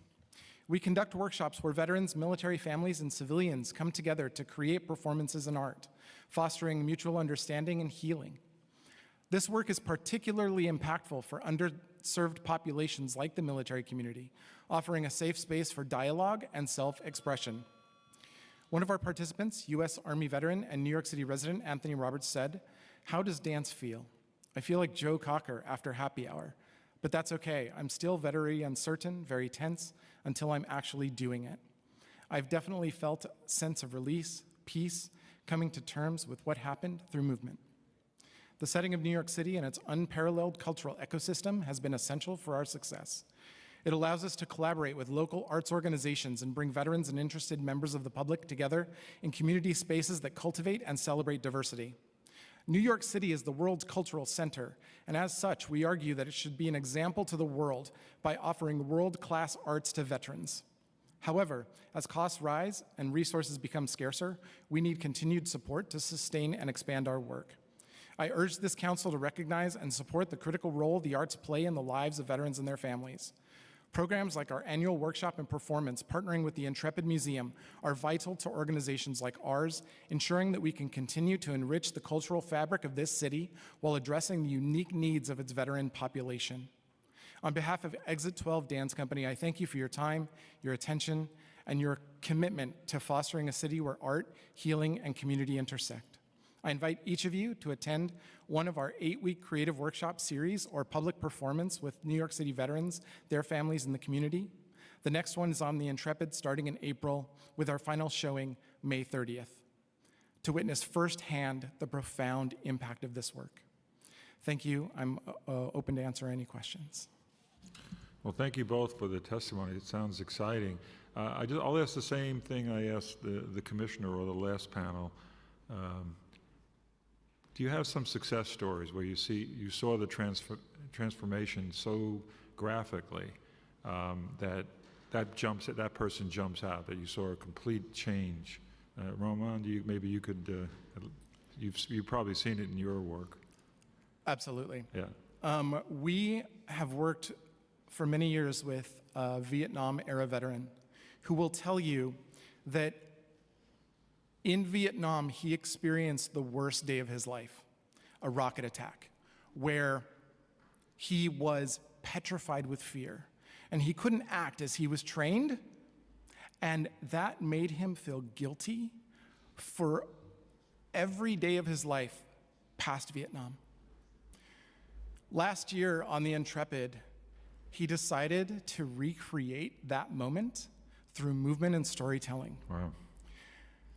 In the framework that we built, working creatively, and in the practice that we've created, we surrounded that veteran with support, with love, and he was able to work with that until his heart felt still. And then he was able to put it on stage in front of a live audience on the deck of the Intrepid and give that experience to others. A few days after that performance, his therapist downgraded him from high suicide risk to low. Wow. And it's one of the most inspirational stories I've experienced doing this work. Wow. Well, I asked for it and I got it. That's a very dramatic story. And see, that's why we're here. And that's why this topic is so important, because just to hear that story motivates me even more and because I get that, but I just wanted everyone to hear that, how it saved the person's life. Would you have something like that? I don't know if you can top that one, but. Well, I'm not here to top that. I'm here to No, applaud I that. know, but I don't want to actually. put pressure on you. Here to applaud that. I want to digress to one thing you'd said earlier about being in the arts yourself. And I've often used the phrase that dead artists make all the money, the rest of us have to work for a living. So I understand your interest in graphic arts as well, mine too. As an artist for the Coast Guard Art Program, my own art that contribute is strictly about the Coast Guard. And it's about the men and women, the active duty, not the generals, not the admirals, not the officers per se, it's the everyday. And on one occasion, a piece I had done was based on a photograph in Public Affairs, and you show the back of the serviceman reaching over to help someone in one of those floating rafts out in the ocean. It's it's a rescue mission before it's anything else. And we didn't know who this person was, but once this art becomes part of the program, it's out there on the internet, and this person contacts me. And he said, "My kids never understood what I do every day." He said, "Your image helped explain it to them, and it's made my 12 years in the service all worthwhile." It suddenly, he felt seen, Right. and his family understood what he did.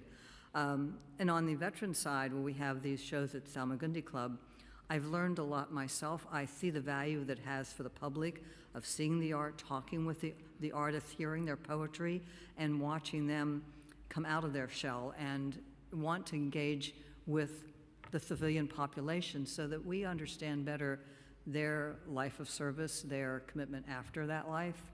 It's one of the first times we did this, there was a woman who was part of the VA who was a art therapist, a licensed art therapist. And it was all about what art therapy does and brings to this situation. So she had a panel after the exhibition, and one gentleman said, he says, "I used to be a happy person." So it showed what the service had, how it had changed him, and how art was opening him back up to finding some kind of happiness and peace in his life. So I've seen that transformation one by one in the arts that I've watched and observed. It's been very powerful. Yeah, and that's the reward we get for those programs. That's the feedback you get, and you feel like a better person, definitely, when you provide that. So thank you both. These are amazing, and it's on the record now. So certainly keep doing what you're doing, and please keep in touch with my office about other success stories. I'd love to hear that and print those in some publications so we can motivate others to do the same. But your story, both stories are amazing. And again, that's why we do what we do, because of the people that we help. Thanks so much. I just have one other thing, that Yeah. Salmagundi, though it's not considered a museum, and is a club, we are free and open to the public every day. Good, all right. I think except Mondays, but basically the hours on the website. So there's a lot of art there that's there just to be seen and appreciated, and perhaps you'll come by sometime. Yes, definitely. Thank you so much. You're very welcome. Thank you for having us today. Thanks.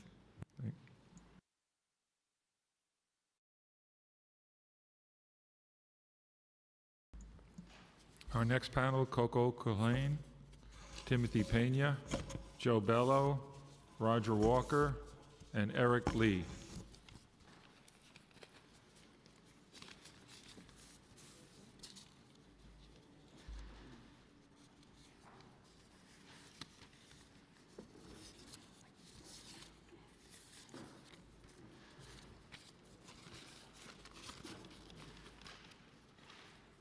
Before your testimony, just state your name for the record.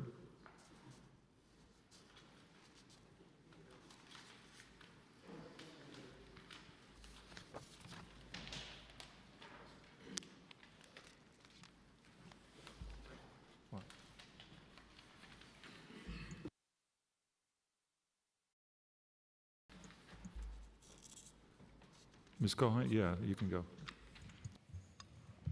Hi, Coco Culhane from Veteran Advocacy Project. I don't have anything to say about the arts. I enjoyed listening to everyone's amazing stories. I just wanted to comment quickly on the voucher bill.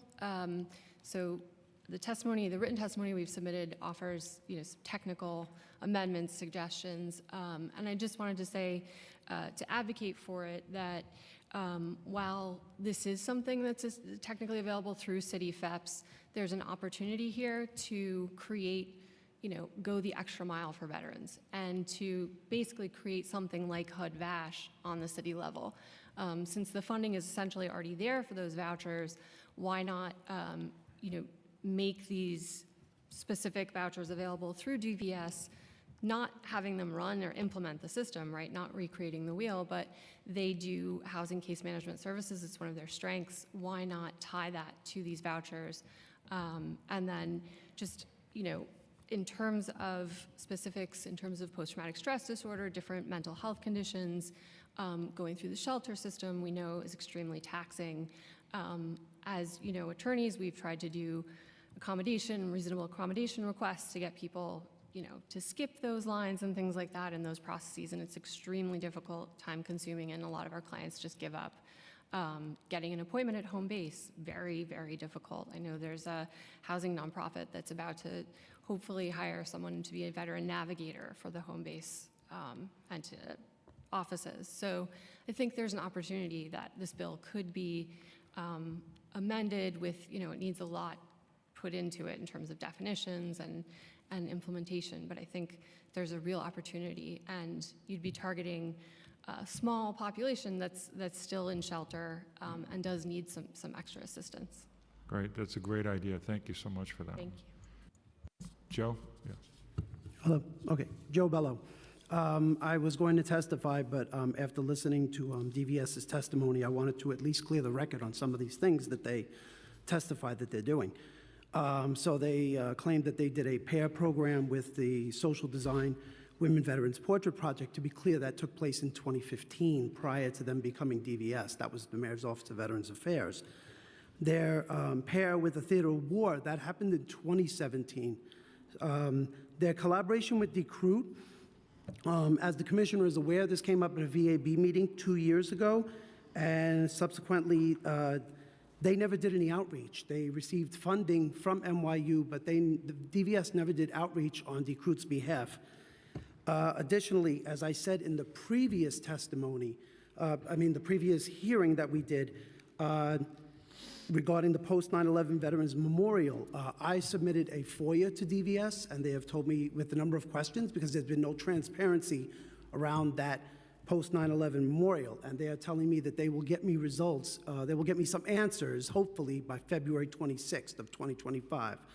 So once again, in fact, after that hearing, about a week later, they then posted the names of the members of the board. So they hadn't even done that until after the testimony.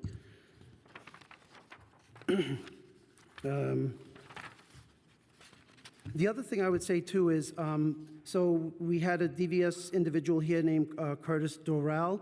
A lot of veterans don't know who he is. I mean, I know he runs the social media. I know it. But a lot of veterans don't. I would have recommended that perhaps in one of those Friday newsletters they put out, he should introduce himself to the community.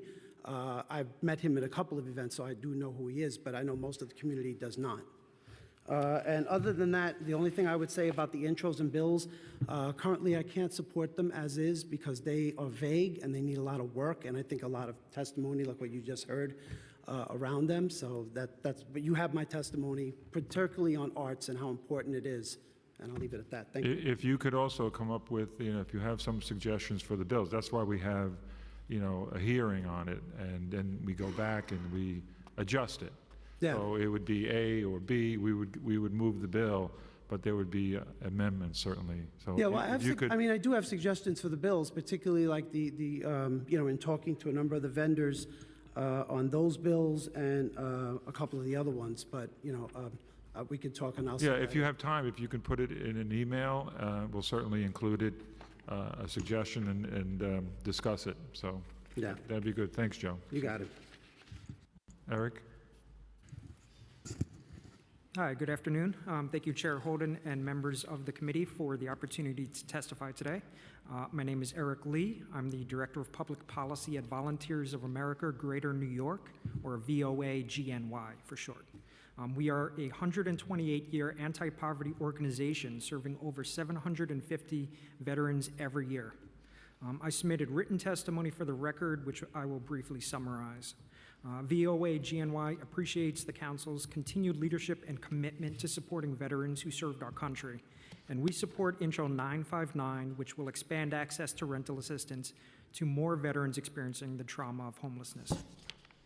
A significant number of veterans who experience homelessness struggle because they do not qualify for federally funded supportive services for veteran families, or SSVF services, or rental assistance through HUD-VASH due to their discharge status, length of service, or branch in which they served. To ensure that this legislation is as effective as possible and can assist veterans who served in the National Guard but were not called up for active duty, we recommend changing the definition for veteran to mirror the CITIFEPS rule as defined, quote, a person who has served in the armed forces of the United States. We applaud the idea of having the New York City Department of Veterans Services administer the voucher to ensure a no wrong door approach. This would ensure that veterans can apply through programs where they feel most comfortable. We also encourage the new program to accept direct referrals from SSVF programs to enable warm handoffs for veterans who do not qualify for federal resources. VOA has an SSVF program that does community outreach, and this would be a great tool. We recommend removing the proof of residency requirement, which could be a barrier to services, particularly for veterans experiencing unsheltered homelessness. Many lose important documents or identification due to street sweeps and may not be the best personal historians that can provide a complete housing history. So it takes time to replace documents and verify fragmented address histories, which prolongs the experience of homelessness for service members. Finally, we recommend increasing the income limit for discontinuance of the voucher up to 80% of the area median income from the proposed 200% federal poverty limit. This would mirror CITIFEP's limits and will enable veterans to earn more income to become self-sufficient and be able to afford rent before they step off the program. Thank you for the opportunity to testify. Can I just ask you a question while I'm on this? The street sweeps that you see, does that happen quite often where all the materials are thrown out, and what do you have to do then after that to catch up? It happens, I want to say, it's a regular process which the city does either through NYPD, Parks Department, Sanitation, and in conjunction with the Department of Homeless Services outreach teams, but they could also do them separately, so they might not have DHS outreach there, they may just have sanitation.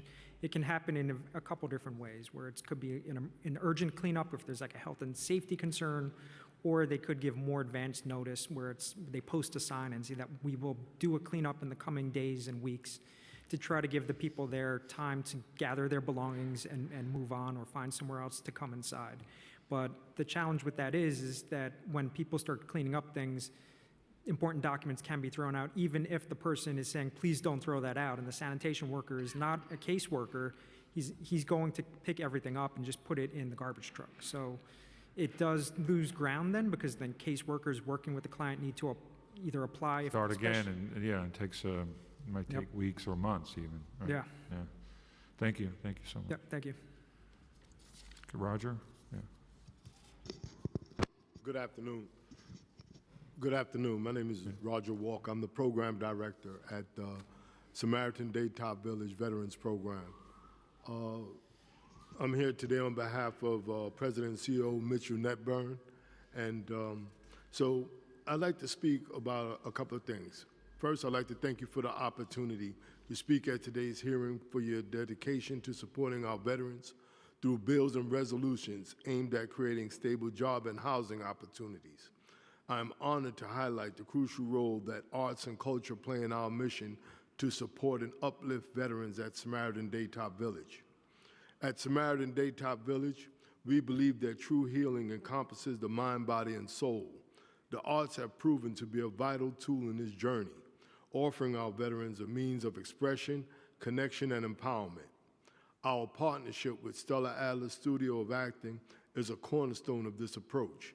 Their Outside-In program provides veterans with actor and playwright training alongside professional actors and others in recovery. These weekly sessions foster creativity and emotional growth, culminating in powerful performances like those recently shared with participants at our Ed Thompson Veterans Program. We also collaborate with ANI, Arts Academies America, where veterans engage in art therapy sessions focused on pencil sketching and drawing. These meditative activities provide a calming environment for self-expression and resilience building. Each participant leaves with a sense of pride and accomplishment. Additionally, the Theater Development Fund's Veterans Theater Going program has enriched our veterans' lives by providing access to Broadway and off-Broadway productions since 2018. These shared cultural experiences offer moments of joy and connection, reinforcing the importance of community and recovery. These programs are more than creative outlets. They are lifelines that help our veterans process their experience, build confidence, and envision brighter futures. They reflect our commitment to a holistic approach to healing, driven by compassion and community. Thank you for recognizing the importance of these efforts and for supporting Samaritan Daytop Village. Together, we continue to ensure that every veteran has the opportunity to heal and thrive. And I'd like to say, as a Navy veteran and person that has worked with veterans for the last 19 years, art therapy works. When I first got involved with Samaritan Daytop Village, there was an art therapist on staff at our 43rd Street program. As one of the first counselors at the Ed Thompson Veterans Program, when they opened in 2006, we had an art therapist on staff at the program. We know that art therapy helps reduce the symptoms of PTSD. We know that it helps people engage in talk therapy. The arts are vital to veterans recovering. So when veterans get to Samaritan Daytop Village, they're in crisis, right? Many haven't been, their mental health is unstable, they have substance use disorder, criminal justice involved, they have a plethora of problems. These outlets, Stella Adler, Theater of War, I heard that mentioned earlier today. I have seen folks engage in these art therapy type of projects, and it begins to open a whole new door for them. Plus, also, they're getting involved with a whole nother community. I really want the committee to know that any funding around the arts, that Samaritan Daytop Village will use that funding wisely, and has a history of working with the arts as well as our evidence-based therapies around cognitive behavioral therapy and the like. And I notice you exhibit the work around the buildings and the floors. That's what I noticed first when I walked in there, all the artwork on the walls. And that's so important. People don't realize how important showing either student work or showing artist work goes a long way in the therapy part of it. Just doing the work is, the art is one thing, but then when other people comment and you get feedback, that actually builds self-worth, builds a sense of pride and a sense of purpose. So I love the way you exhibit art all throughout the building. Thanks so much. Thank you very much, Thank you for Roger. visiting our facility. Thank you.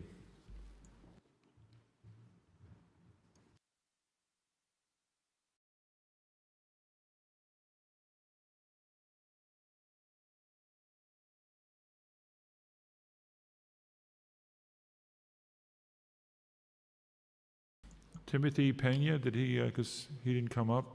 Timothy? All right, called you in the last panel. All right, we're going to go, just have a seat. And then George Singleton. George Singleton. Frederick Hart. Michael Mattis. Michael. Frederick Gazier. Frederick.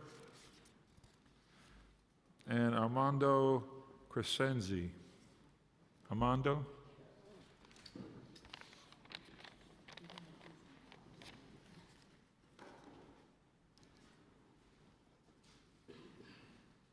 Timothy, you could start.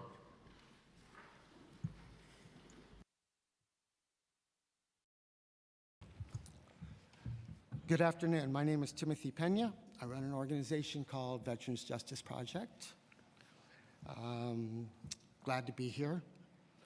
I'd like to make a couple of comments concerning what seems to be an overwhelming issue of access to the veterans, especially when it comes to programs such as what you're proposing today, arts, and another program that we're having with housing.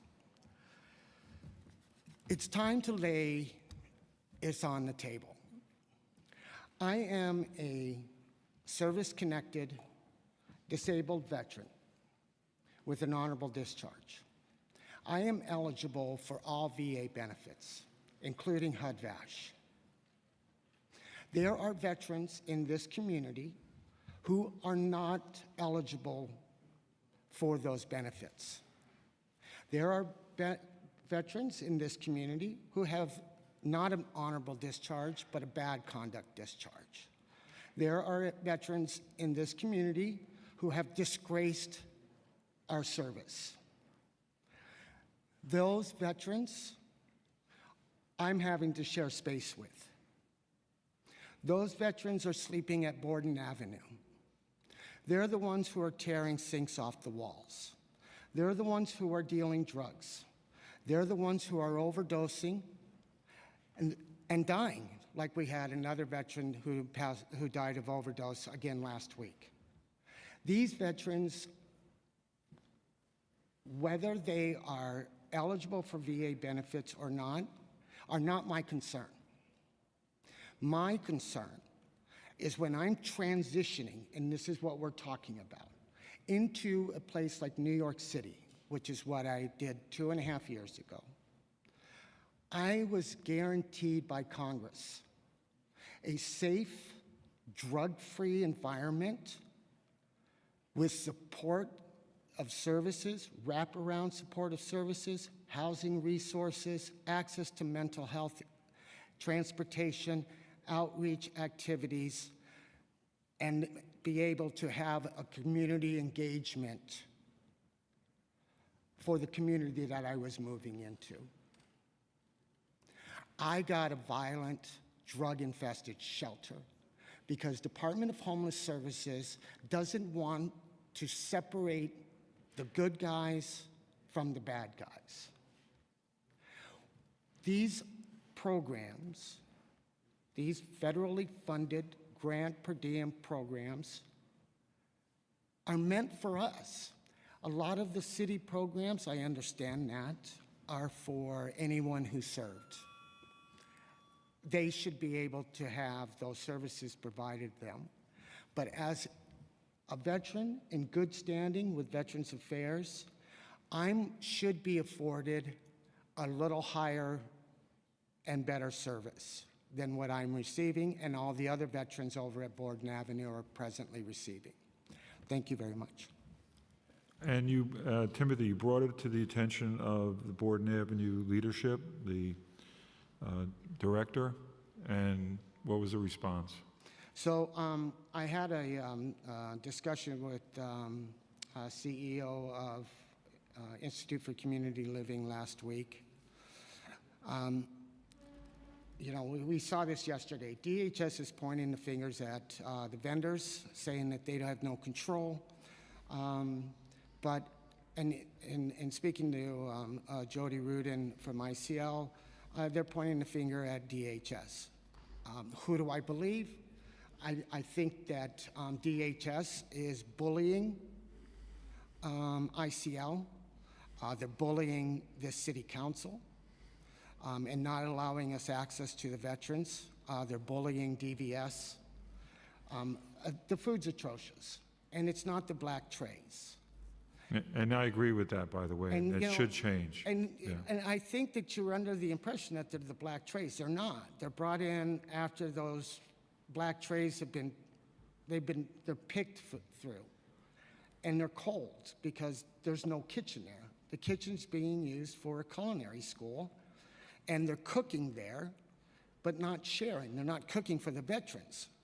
So when foods come in and donations come in, they either go home with staff or Now, the culinary school, you just mentioned that. Does that, I thought that was teaching veterans on premise.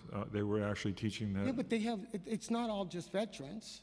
And then what they're doing is the cooking part of that is actually over in Manhattan. So you have to be there. I've talked with several veterans who, they only joined the Culinary Project Renewal just to eat. But once they were told that they had to go over to Manhattan and, you know, they have to be there by 6 or 7, and it's a struggle trying to get up at Borden. There's no coffee, there's no food, there's nothing there. So the food doesn't get, in the kitchen, it doesn't get shared with the residents at all? So Not a zero. Okay, I got to talk to you about that. Let's talk offline a little bit, and Yeah. I'll have to go over and look at that. Thank you. Thank you, Timothy. Yeah, just to follow up real quick, sir. So Jamie Rudin did say something that they're looking for another vendor, but, you know, these GPD programs have cooks. We have a chef who cooks our meals. She also talked about doing something with the security over there and doing something with the laundry, the way that it's being set up.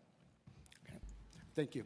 Yeah, but I suggested that over, I think it was 2 years ago now, to change that over to pre-pandemic. We had a working kitchen then for everyone, and I'm distressed to see that or hear that that the clients don't benefit, the veterans don't benefit from that. So I'm sorry. Go ahead.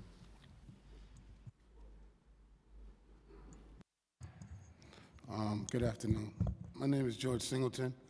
I'm president of this small organization called Disabled Veterans of New York. We started last year. We have no funding, but we have some issues that need to be addressed. The main issue is our status in the state of this state.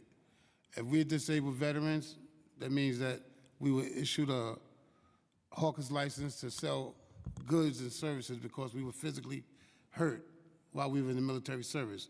But to come to this city, that's not what you see. A disabled veteran go to the corner to get a spot to feed his family. He's got to fight with a guy from another country that don't speak English. He's got to fight with the police. He's got to fight with people that have no license. I've been vending 23 years. Should I still have to go through that after 23 years of service? Come on. I served honorably. I served 9 years of service, 4 years active, 5 years reserve. I shouldn't have to come home to where I live at and have to fight. I don't think no veteran coming home should have to fight. So the problem is we need to have it crystal clear from the City Council Resolution 686. I need you to take that up to Albany and tell them, make it crystal clear to anybody that reads that law from the Business Law 35A, disabled veterans have the highest priority of any veteran in the state of New York. Make it clear so that there's no discrepancy when the police come to you and said, oh, well, who got here first? Who got here second? We don't want to hear that shit. I'm sorry. We don't want to hear that stuff. When we put our hand up to serve this country, we didn't ask who was this, who was that. We just did it. We did it to make sure that our family was safe and that everybody else's family was safe. I think we deserve the right to have that right with that respect. Absolutely.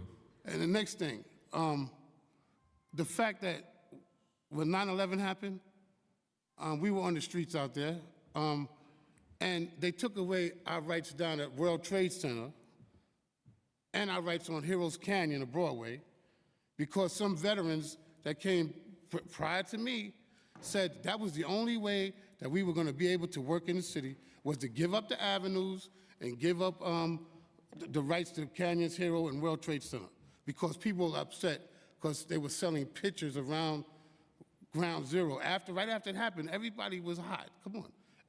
All the smoke billowing pictures was hanging around World Trade Center. So when it went up to Albany 2 years later, in 2004, when they made the law change, that was the main focus. The focus was, you're selling stuff and you're hurting the people that live at World Trade Center.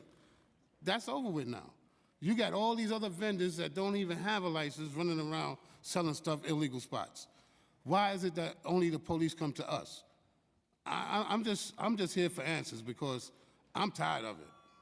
Yeah, that's why we have these bills, and that's why we're hearing it today. We're trying to address it. It's been probably the most nagging problem that the disabled vendors are getting pushed out. And that's since the city council opened up, a lot more vending, and we saw a dramatic difference. So it's up to this council to fix it. And that's what we're trying to do. But thank you so much for your testimony. Thank you. Sorry. Sir, thank you.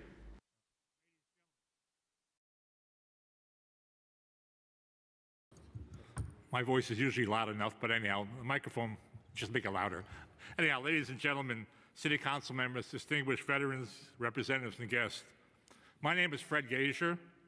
I am a Vietnam veteran, a Vietnam combat veteran, president of the Vietnam Veterans of America in Manhattan, Chapter 126, also president of VVA 126 Foundation, New York City. I have read the proposed legislative bills, and you have copies that are passed out, and I made comments to each and every one of them, and you can read them at your particular leisure. I applaud the actions taken by the City Council and the Committee on Veterans Affairs. Great start, and certainly a small step that might pacify a few veterans in the community, but not me. This is but a drop in the bucket and a smokescreen by the City Council to cover up lack of support for New York City veterans. The actions and lack of support by this administration and this council towards the veterans community, I personally, and many veterans, including some here at this moment, believe to be disgraceful and dishonorable. New York City residents, men and women, have for decades answered the call for the country. They signed up, they volunteered, some were drafted, they served, they fought, some gave their last breath of life. They received neither their country's glory, nor their country or city's compassion. The city of New York has forsaken and abandoned the American warriors, the veteran, those city residents who pay taxes, the citizens of this great city and country, and has replaced them with the world migrants. Two very serious issues face veterans in the city. Issue number one is veterans that are homeless, cannot find shelter, food, clothing. But over 175,000 illegal migrants plus have been welcomed to the city, factual. It has been said that the city is spending close to $2 billion on shelter and housing, $2 billion on services, supplies, clothing, cell phone, entertainment, Visa cards, city ID cards, $500 million on food and medical costs, $500 million just to administer these things. As of today, December 18th, 2024, the city of New York is approaching $5 billion in spending. Perhaps, and it comes out to about $388 per migrant. Now, how do I wind this all together? Well, now, Chair Holden and council members, I'd like you to tell me about all the money and all the great and wonderful programs the city of New York has put into effect to help veterans, and all the future money that they are planning to spend on veterans programs for shelter, for food, for housing, and the homeless. But I also like to have you tell me is how much per day, per veteran does the city of New York spend? Do they spend $388 a day per veteran? Do they spend $300? Do they spend $100? Or is it more like 50 cents a day? I think that probably is more appropriate. The city council, I believe, should be ashamed. But I think not, because I personally and many veterans believe that certain city council members, not all, some are excluded, and I exclude the ones in front of me, just don't give a damn about veterans. Issue number 2, veterans that need mental health treatment to heal the wounds, the unseen wounds of war. Veterans' mental health and the alleviation of veteran suicide is at an epidemic proportion. Over 22 veterans per day kill themselves across this country. And that's a fact and can be verified. Okay. Their pain, their mental anguish has overcome the rationality of reason. But actions can be taken to help stop and alleviate veteran suicides. I ask this, what is the city doing on mental health for veterans? How much are they spending to support veterans groups that reach out and offer programs and treatment for their fellow veterans? These veterans groups and organizations are the front line, or the safe haven for these troubled veterans that need help. Why has the City Council, whose members are of an educated society, compassionate members of humanity, religious subscribers, and tell me this, what have they done and why haven't they done more?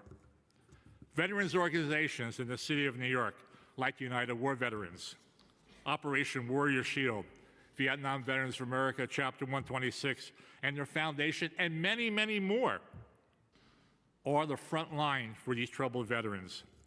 They provide the avenue and source for proven therapies and treatments. Veterans of all decades, race, color, creeds, religions, genders, they're welcome. These frontline organizations need funding. They need help from the city.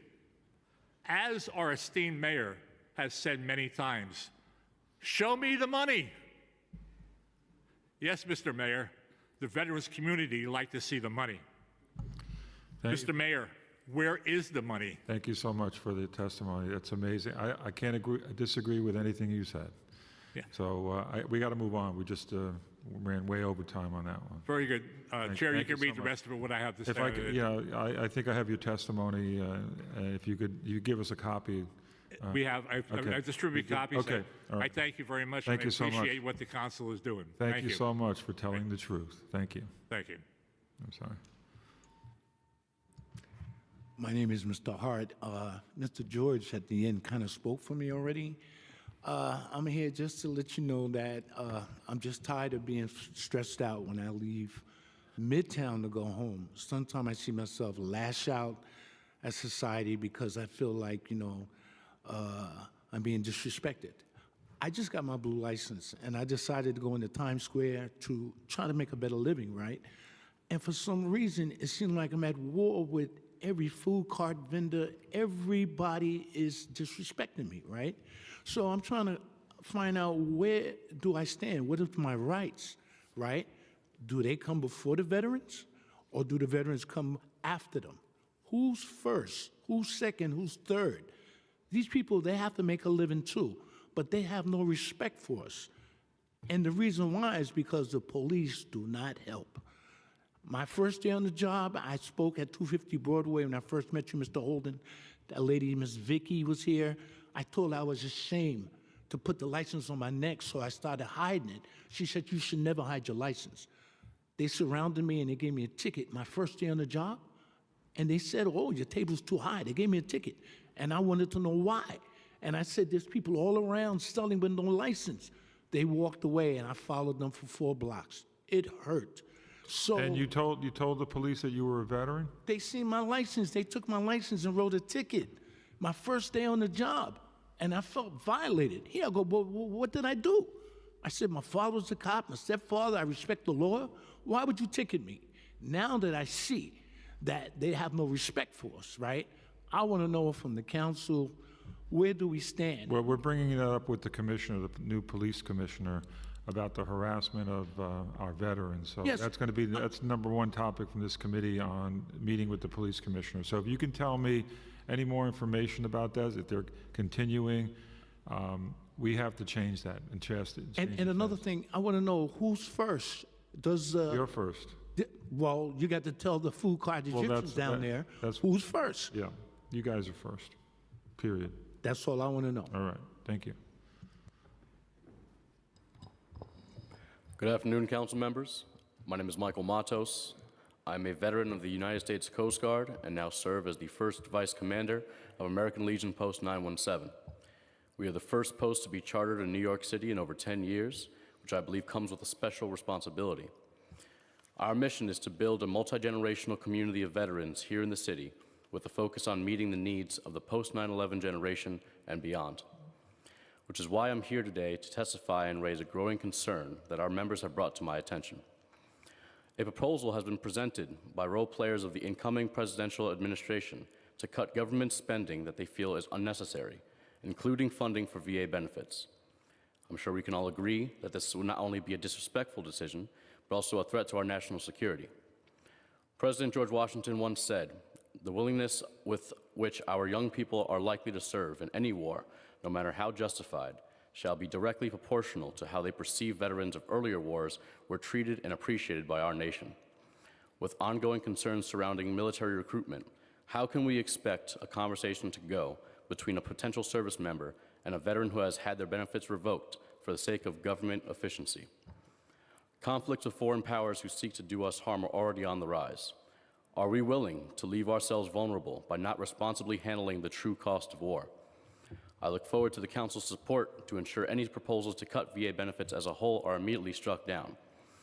I'd also like to recognize and express my appreciation for my fellow veteran service organizations that are here today, including the NYC Department of Veterans Services and Exit 12 Dance Company, who can speak much more in depth on the positive impact arts and culture can have on our veteran community than I can. Thank you for your time. Thank you for your testimony. Excellent. Thank you.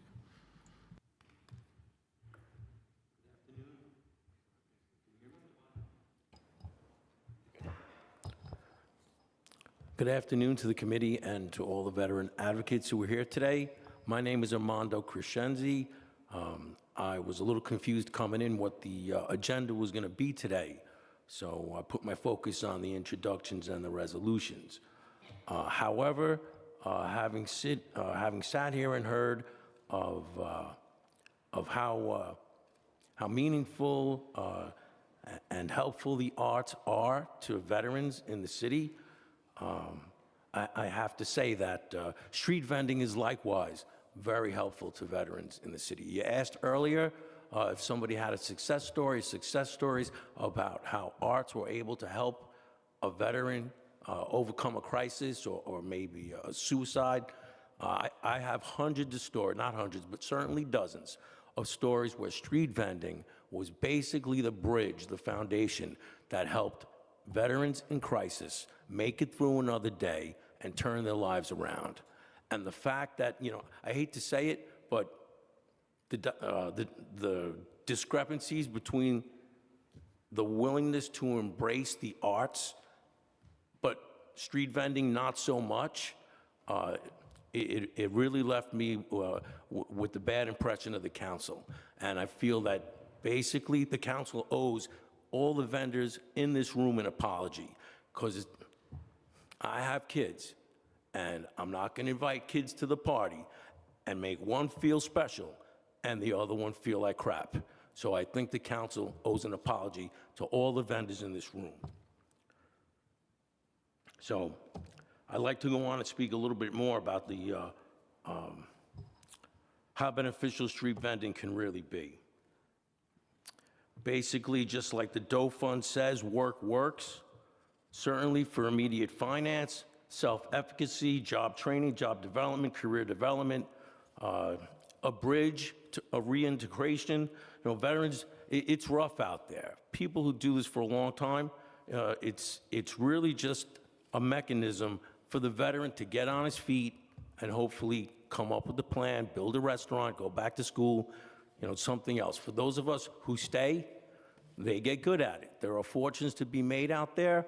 Sadly, veterans have not been given the opportunity they were promised and it's just not easy for vets to do this. I would say any vet who finished basic training should be a success out there, but because of the city's harassment and disrespect, they're driven out of the marketplace. So having said that, I'd like to go to what I was going to do and comment on the resolutions and the intros. Regarding resolution number 465 on public housing, I'm fine with everything except for the resolution. The resolution has only says that the veteran shall be given preference for public housing.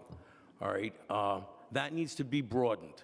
Public housing, all new developments, any development where the builders have been given a tax credit or a tax break, all right, it needs to be expanded. Also, with the city of Yes having been approved, there's a lot of opportunity there for the city. They're going to separate $5 billion to promote the city of Yes.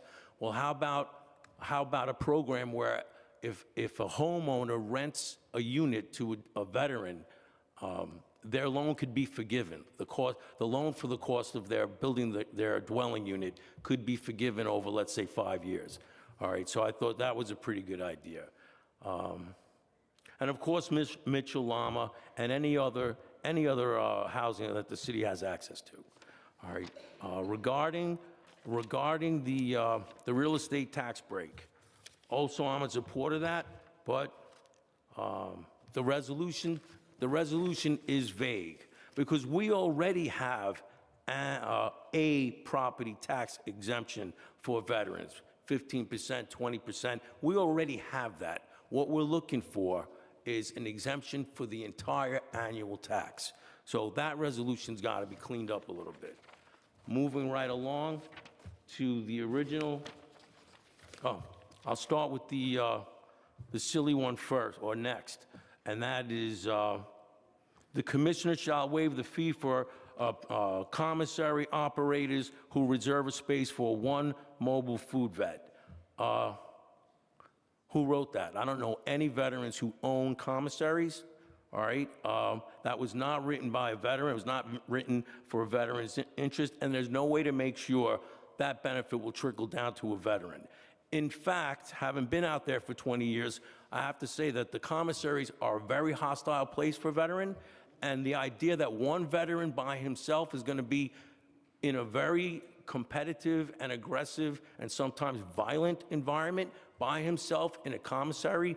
I mean, I've been a victim. I remember when the hot dog carts, the Nathan's came out, they were all electric carts. I can't tell you how many times I went to get my cart, it had been unplugged overnight. All right, and you go to complain, next thing you know, your gas cords are cut. So I just want to wrap this up because the next item is very important. And the thing is, I would like to have a little more time because we spent about an hour and 40 minutes on the arts. And I think that That's the topic of the hearing. So, all right, well, this is not a food vending. The resolution, well, I don't know. I was invited to discuss the resolution. Well, again, you can talk about the resolution, but to knock the other topic and say, well, you know, we're not giving enough time for this topic. We are. I've given you more than the allotted time. That's very disingenuous. Okay, then that's your opinion. But if you want to change the word I need one more commissaries, minute. let me just get back to your original. You just mentioned about 687, the word commissaries. What would you change it to? You don't like that word? No. So what would you change it to? When you start giving commissaries to service disabled vets, I just asked you a question. It has to be thrown out. Change the resolution. You're rewarding our abusers by giving the commissary owner a break. What would you like to see? What am I trying to say? Build commissaries for veterans. Okay. Thank you. Thank you for your One last thing on the appointments to the Street Vendor Advisory Board. Yes. The title of those people who are picked is absolutely inconsequential. It could be the Pope, it could be Derek Jeter. If they don't have training, if they don't have awareness of what is going on the street, if they're not aware of what's going on, it doesn't matter if they're commissioners of this or commissioners of that. They are not going to help write any legislation that's going to help any street vendors. So my suggestion would be, to add to that amendment, during During the member's tenure on the Street Vendors Advisory Board, each member must spend at least 1 day a month on a field day working with a vendor, all right? And it should cover all the vendors.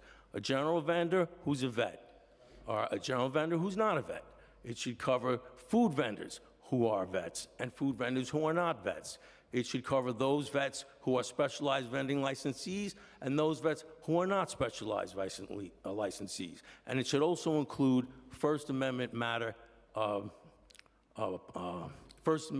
matter vendors. Okay. So because what has happened, why we have made no progress over 20 years is because folks who are preparing legislation or hearing our complaints just don't understand our issues.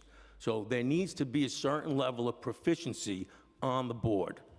And I have so much more to say, but I'm sorry if I encroached on your time. Thank you. Thank you for your testimony. Thank the whole panel for great testimony. Thanks so much.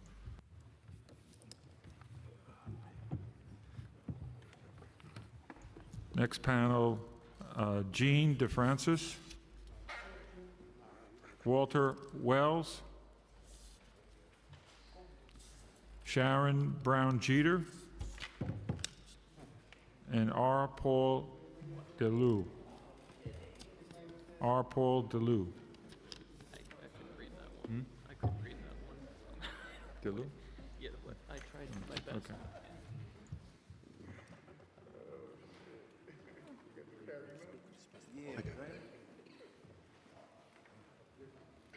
Okay, R. Paul.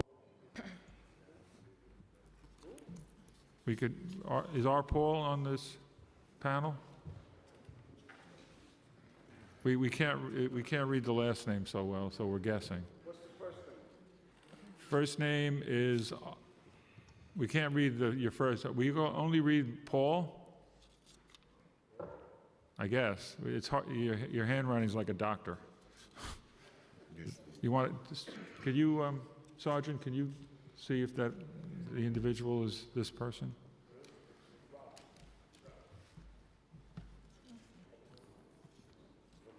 All right, Gene. Good afternoon, Chair. Okay. Begin? Yeah. I want to thank you for your patience in this committee. I know your intentions are extremely positive and well-meaning based on our discussions through the past months. The veteran community is just extremely frustrated. You speak of the migrants and the money that was spent and the hotels, and then you speak of the crises at board and houses. I want to just, because there are so many topics to go into, but I just want to ultimately speak on the root of the problem, and that's the veteran culture. It's you wouldn't have an Asian American speaking on Latino issues. You wouldn't. One second, just pause. Sure.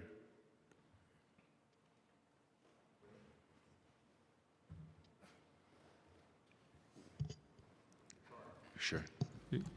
You could stop the clock or start all over. Okay. Just forget about the clock. I'll be sure. But it's very important, so I want to start again. The veteran culture is extremely unique. No matter what culture or what background we come from, once we swear that oath and once we graduate boot camp, we become a fraternity, a siblinghood of like-minded people, whether we're from Alaska, Florida, Hawaii, or New York. And continually everywhere our members look, there are non-veterans speaking for us, not listening to us, unlike this committee, which we do appreciate. But they're either totally ignoring our needs and our requests, or they're wanting to give us the sun and the moon. And we're a specifically unique culture where we weren't giving the flight mechanism when it came down to fight or flight. And I'm specifically referring to our veteran vendors and those in the shelters that are extremely frustrated. They are encountered by the police officers getting into trouble because they don't run away.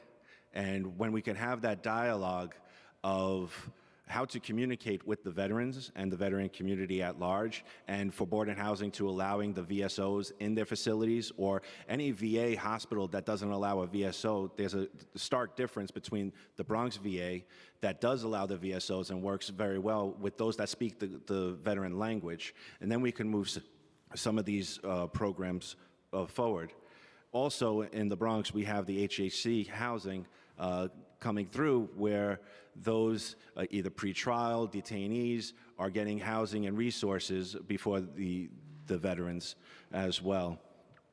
I also want to, I'm happy to answer any questions regarding the American Legion facility being not operated and how to access, because there is a structure as far as the county can then rebuild, because there's a much larger and in-depth situation going on with why these VSOs, especially some posts, are not recruiting. But it's too much to go into detail here. And I want to share that as far as culture, and sticking with that theme, when you tell a veteran to focus on a specific task, if you tell them to focus on PTSD and veteran suicide, they're going to drill that day in and day out. Whereas the reason why all these programs are, and art is chaotic. I'm an artist by trade. I am a SAG-AFTRA member. I made a career in the performing arts successfully. And when you spoke, and art is chaotic. Art is not calming every single day and night. It can be, but when you challenge yourself, and especially if you're on stage, those moments before, but the veterans thrive in it because it's a task and it's a mission. And if you have them focus on that task, if you have them focus on the horse, if you have them focus on any kind of therapy, they'll thrive. Yeah, it can be intense. It's sure, there's all different emotions, but there's a result where there's a satisfaction. There's an accomplishment after the fact. Yeah, that's undeniable, correct. Exactly. Yeah, thank you. Thanks so much for your testimony. We have Raymond. Right, go ahead. You want to put the mic on? You got to press the button there. My name is Raymond Ponce de Leon. I'm a veteran. I was in Vietnam. I served for over 37 years. I'm a sergeant major. And I think what's going on with the veterans here, they don't care. The public don't care. The police department don't care. You get a ticket. You can get arrested. So you're a vendor? Excuse me? You're a vendor? I'm a vendor, and I'm a food vendor. Okay. To get my license for a food vendor, I'm going through a lot of changes now. I have to go to get it inspected, re-inspected, then you got to wait. As a general vendor with a disabled veteran, I got stopped three or four times with a ticket. All three? You got 3 or 4 tickets? No, in different time periods I got a ticket. I all was in Manhattan and got a ticket because I don't have the blue one, I have the other one. Where are you now? What location? Right now I'm not doing anything. I'm an artist by trade. But are you waiting for your papers to come in, or is it? No, I have all my papers, but the only one I don't have is the one for food cart. Right. Because I cook. And they give you a hard time. They tell you, okay, you have to have it re-inspected. You only have 30 days to do it. It takes money to get a food cart out. You know, a lot of money.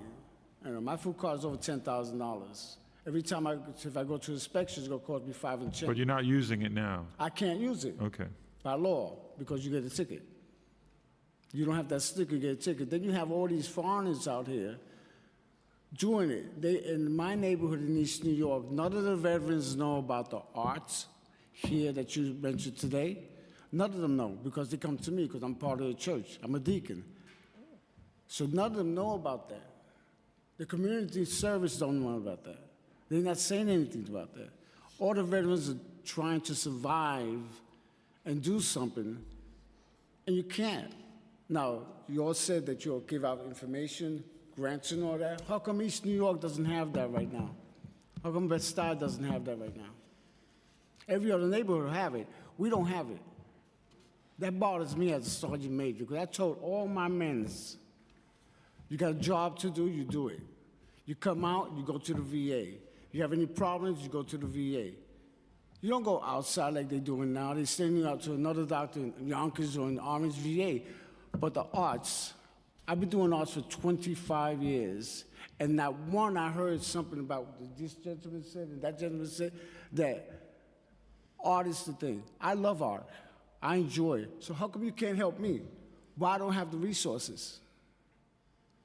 I design, I make leather bags, pocketbooks, I paint, draw. I do woodwork. I create things that are Or you said you sold food, though. You sell this too? foods. I can't sell food right now. So you're selling this on the street? I'm selling that on the street. Okay. Even my artwork, my leather bags, my belts, handmade, and I get stopped by the police. Yeah. But you don't have, do you have the license to sell? Is that? Yes, sir. You want to see it? No, I don't I It's believe in my you. pocket. I believe you. But the whole point is that I don't make to go too much time. I'm an artist for the day I was born.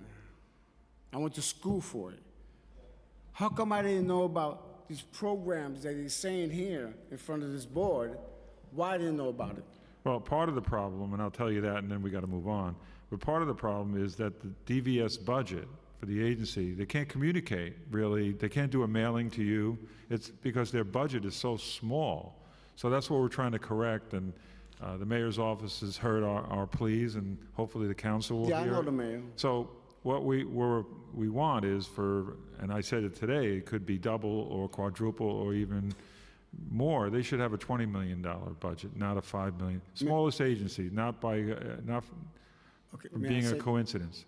Well, I just have to move on, but we can talk I'm sorry, after. may I say- We could talk after. We need to, the communities need to find out about this. All right. East New York, Bed-Stuy. Well, you can need to know talk. about it. You can call, and the commissioner sitting right behind you is the only commissioner that stays, and I'm sure his staff will talk to you after they. And one other thing, these foreigners coming up here, they harass you. They leave their food carts in Euclid Avenue. They leave their food carts overnight.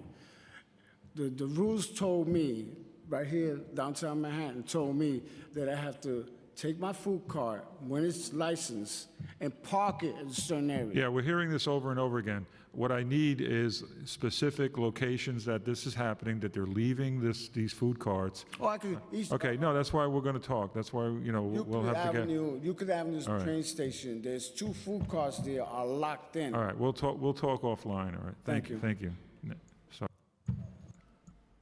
go ahead. Thank you for letting me be able to speak. My name is Walter Wells. I'm a disabled Vietnam vet. I appreciate what George said. Armando, we all been through a lot of trials and tribulations with our vending. Right now, I'm going through a problem where the agency, with the health department, they made a mistake with my permit. So they try to tell me, I let it expire and stuff like that, but they made a mistake by trying to give me a park permit. So now I don't have no permit, and I can't, for the last 3 years now, no Christmas for my family, because I'm not able to do my food. And plus, my card is missing, Why? Because we have a group out there call themselves the Egyptian Mafia, They have carts on our corners, the veterans' corners, 2 and 3 carts. But yet and still, the veterans are only restricted to 1 cart. We don't mind us being restricted to 1 cart, but how could they have 3 or 4 carts taking up the space, the rules and regulations? I lost so many friends already, because of what's going on, us getting tickets from sanitation, these guys refusing to move their carts. They leave there 24 hours. The rule says they're not supposed to be out there 24 hours without it going back to the commissary to get clean. But they want to clean the carts there. If you ever walk down to Times Square, most of the dirty water and oil and stuff like that is put in the sewage. That's illegal. They're not supposed to do that. They're not supposed to have meat hanging out all day and they're going to serve it to people that comes to, to visit New York. It's disgusting. But yet and still, the veterans is kicked out. We don't have no corners. You understand? And on ones of us the few of us that do have corners, you know, guys, they really don't want to fight, but they will go get their group, or they will cause smoke coming from the carts to mess up your merchandise, you know? I mean, like, we're going through a lot over there, you know? And that thing that you heard about Borden Avenue earlier, I feel real bad about it because I'm a product of Borden Avenue back then. We didn't have all those drugs and stuff like that. We started a drug program there, a prayer group there, and I got my license that helped me change my life, my vendor's license, because I was one of the first 60 guys to get the blue license. They're one of the first. And, you know, and that helped me get my apartment there, and I'm still in the same apartment from all that time. So Mr. Walter, just let me, because your time's up, but I want to ask you, you mentioned that the Department of Sanitation is giving you tickets. Yeah. Are the police doing it? I don't blame... No, this is a question. Are the police? No. The police, Okay. the police, yes, some of the police, because I did get a ticket from a New Jack, but she won't do that again because I think they straightened her about that. Yeah, because I can't see if you're wearing the hat, They don't. they don't. Some of them, they do not You have the care. ID, you have the blue. They do not yeah. care. I wear this around my neck all day, but they don't care. All right. You know? Well, I'm going to address that with the police commissioner. Yeah, would you could address them about and I'll talk to the sanitation. Yeah, but the health department also, they're not helping me get my my permit. They the ones that are holding it. And I feel that they got enough people, their friends, in taking care of their own people. You understand? Their own Egyptian people. They, you know, we're not getting nothing. Right. All right, Walter, we're trying to address that with some legislation, but we'll certainly address some of these harassment things, the ticketing and just the illegal vendors that you mentioned pushing off veterans. That should not be. And yeah, but you know, I'm not blaming them. I'm blaming the agency. Right. Because by them allowing these guys to be out there 24 hours or all those carts are Yeah. taking over, that's not right. yeah, I agree. We have to move on. Thank you. Sorry. Hello, my name is Sharon Brown Jeter, and I always want to remember Israel, defend Israel, and we know the veterans have defended Israel over all the years that we have been a nation. That is one of our responsibilities. The Bible says, those who bless Israel, God will bless them. And I thank all of the service members for what they have done for us, and we are going to give them what they need. So they need housing, and that can be immediate. As I have said before, there are empty apartments, houses, and whatever there are that are long-term. They can get into these apartments. There's a thing that they are doing trying to separate veterans from their property. So many of these veterans that are homeless and things like that, it's a situation where you don't own property. That's a hint to slavery. You can't own property. So they have veterans moving around, losing jobs, not being able to pay rent. They have to go from place to place. They won't be able to maintain property and things like that. We're not going to do that to our veterans.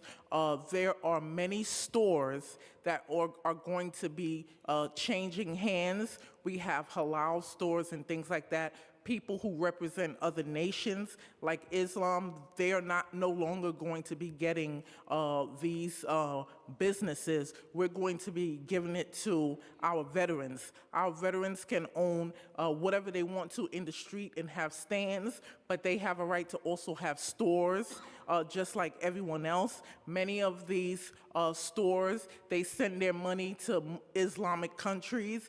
We are currently at war with Islamic countries. We're going to find out the mosque that help out people to harm our veterans, that harass them here. Many of the problems that the veterans are having, whether it be through the health system or whatever system attacks and harasses them, they're doing it on behalf of Islam and whatever attacks America. We're going to go after those things, and we're going to get the veterans every single thing they deserve, every benefit they've missed. If they were homeless veterans out on the street, they will be considered to have been active duty. When they were out on the street, if they were out on the street for 10 years, congratulations, you were active duty for 10 years, as well as whatever years you spent in the military. So I'm working on all of this stuff, and when I was a little girl, I said I was gonna find out why the veterans were homeless when I was a little girl. And as I looked through it, I found the connection between Islam and anti-Semitism. And that's what we're dealing with now in Israel. So just remember the hostages, and we want Yahweh's people to be free. There are some people from New York that was killed as a hostage, and we are defending America. And thank you, veterans, for taking care of America. We're going to take care of you. Thank you, Sharon. Thank you, the panel, for this testimony. And we're moving on to the Zoom portion of our testimony. On Zoom, Lenny Williams. You may begin. Thank you. Yeah, hello, can you hear me? We can hear you. Okay, good afternoon, everybody, and thanks for letting me share. I appreciate 126 talking about, talking about, you know, the homeless veterans, and also the, Timothy, who talking about Borden Avenue. Talking about, I want to talk about Borden Avenue and the veterans homeless population. I'll start with, my name is Lenny Williams. I'm the current president of Vietnam Veterans of America, Chapter 32 out of Maspeth. Councilman Holden, I'm in your district, and we work together very well, and I thank you for all you do. All right, so anyway, I'm going to start off on Borden Avenue is located in Long Island City, New York, is a veterans residence / shelter. From what I know, Borden Avenue Veterans Residence Shelter is part of Independent Community Living, the ICL, traditional services of the city of New York, which I believe consists of 6 to 8 shelters for homeless. But Borden Avenue is the only veteran shelter out of that 8 shelters. Well, why veterans are part of the New York City homeless, I could somewhat understand that, but I believe there should be a special part, like, what do you call it, room for people that would represent veterans as a whole, and, you know, homeless veterans. And we talked about homeless veterans a lot today. What happened was, I'll talk about Borden Avenue, as that gentleman said, I think his name was Timothy, mentioned about the kitchen and so on and so forth. Me personally, I have a personal experience with Borden Avenue, and on Thanksgiving Day of November 28th, myself, the charitable organization, Brothers Helping Incorporated, where they brought 210 ready-to-eat meals to Borden Avenue at 11 o'clock. They've done it 3 or 4 times prior to that in the last couple of years, and they always had access to the shelter. This time around, his name is Andy Yelanis. He was scheduled. He made arrangements a couple of weeks before Borden Avenue, and they gave him the okay to show up on Thanksgiving Day. I'll say Thanksgiving Day, which was on Thursday that day at 11 o'clock. I met Andy prior to that at another function, and he invited me to help him out to distribute food. Excuse me. And so I met him there at 11. I says, okay, I met him there at 11 o'clock, and he was standing outside in the rain. It was an ugly morning, as if people can remember that. And I said, what's going on? And he said, we were denied access. Thank you. Your time has expired. I turned around and I said, you know, why? So I went in there, and they just refused access to Borden Avenue. They said, if you want to drop off these 210 meals in a little vestibule off to the side of Borden Avenue and just leave it there or take it with you. Of course, we don't have a choice. This is Thanksgiving Day. They wanted to provide for the veterans. So I helped them bring the meals into this little room off to the side at 11 o'clock in the morning, and God only knows what happened to them. I immediately called Councilman Holden's office, and I also called Jason Laugran, who's the senior intergovernmental spokesperson for the veterans. Both council.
Rabbi, you could, we Hey, can hear everybody, you. How's everybody? Yes. I'm not picking up. I am the. So, do you hear me? Rabbi, your connection seems to be How are you, Mr. compromised. So, salute you from Africa. The con- Yeah, we can hardly hear you, breaking up. I'm All right. We're going to circle back to you, Rabbi. No, we're not hearing you well. It's breaking up. I guess it's the connection. Yeah, okay, try it again. No, we don't hear you. We're going to move on. Our next panelist, Christopher Leon Johnson. You may begin. Hello, can you hear me? We got you. Hey, what's up, man? My name is Christopher Leon Johnson on the record. I'm here to testify in support of Intro 686 and Intro 687. I support my veterans, but the issue is that I know this bill's gonna go through, but the issue is that we need to make sure that a certain nonprofit that's been called out in 2023 for the FY24 budget hearing, which is called a Street Vendor Project, which is under the Urban Justice Center that gets a lot of government funding, does not be involved with this conversation. And the reason they should be involved is because of the fact that the Street Vendor Project, they don't advocate for veterans. They don't advocate for street vendors. They act like they advocate for street vendors, but they don't.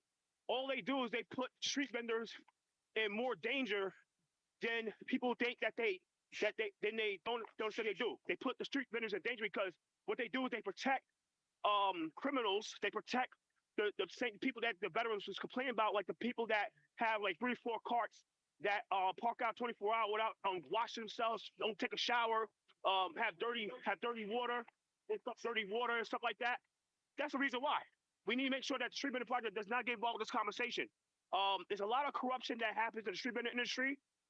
There's a few people that could talk to you about that, like Raul Rivera. He should ask him about that because he's been out there fighting for this industry, fighting for the veterans. He's busy today. You should ask him, Bob, about the street vendors, what they go through. But there's a lot of corruption that goes on. And the big issue is that they got corrupt nonprofits like Street Vendor Project that protects these people. At the same time, you have like elected officials like Jennifer Ross Kumar, that who's a state assembly member that is known for taking money from certain people that protects those same vendors that be in Times Square, having about 3, 4 carts, being protected by the police, don't get stopped by the police, while the veterans that has integrity and don't do pay for play or pay people off to stay in business, they get to do what they do. They get harassed. So there's a lot of corruption that goes on in this industry. The veterans go through a lot of dirty shenanigans, and I feel bad for them. I know that the city council is really weak to fix this issue with the veterans because majority of the city council, excluding the Common Sense Caucus, and Oswald Felice and Shauna Abreu, they don't care about the veterans at all. They only care about appeasing these nonprofits like the Street Vendor Project and appeasing corrupt elected officials like Sandy Nurse and Shahana Hanif and the Progressive Caucus. So people got to start calling out the crap that's happening in the city with the veterans. I thank you, Bob Holden, for having this hearing. I know that you and the members of the Congress and Caucus are small compared Thank to you. this Your time has City expired. Council. And I hope that these bills go through. But we need to support our veterans instead of supporting these criminals that the nonprofits that and the Progressive Caucus love to listen to. So thank you so much. I gotta go to an event. So take care, guys. Thank you, Chris. Thank you so much. All right, we're going to circle back to Rabah. You may begin.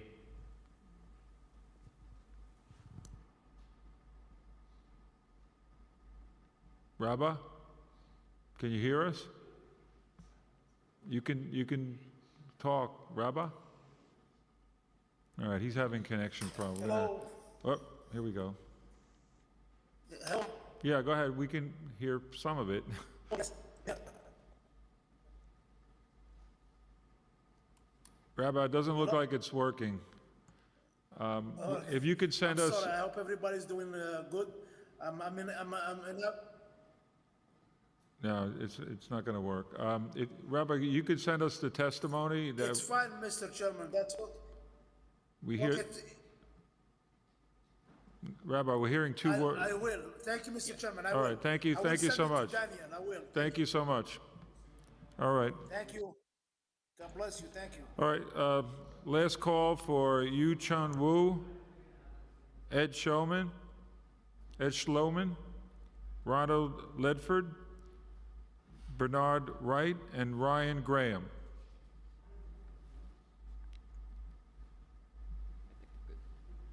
Last call. Anyone? Yu Chin Wu, Edward Schloman, Ronald Ledford, Bernard Wright, or Ryan Graham. Anyone on there, on the call? Okay. All right, thank you so much. And thank you all for a great hearing. And I want to thank all the panelists and anyone who testified. And again, my office will respond to any inquiries on this topic or other topics concerning veterans. Thank you so much.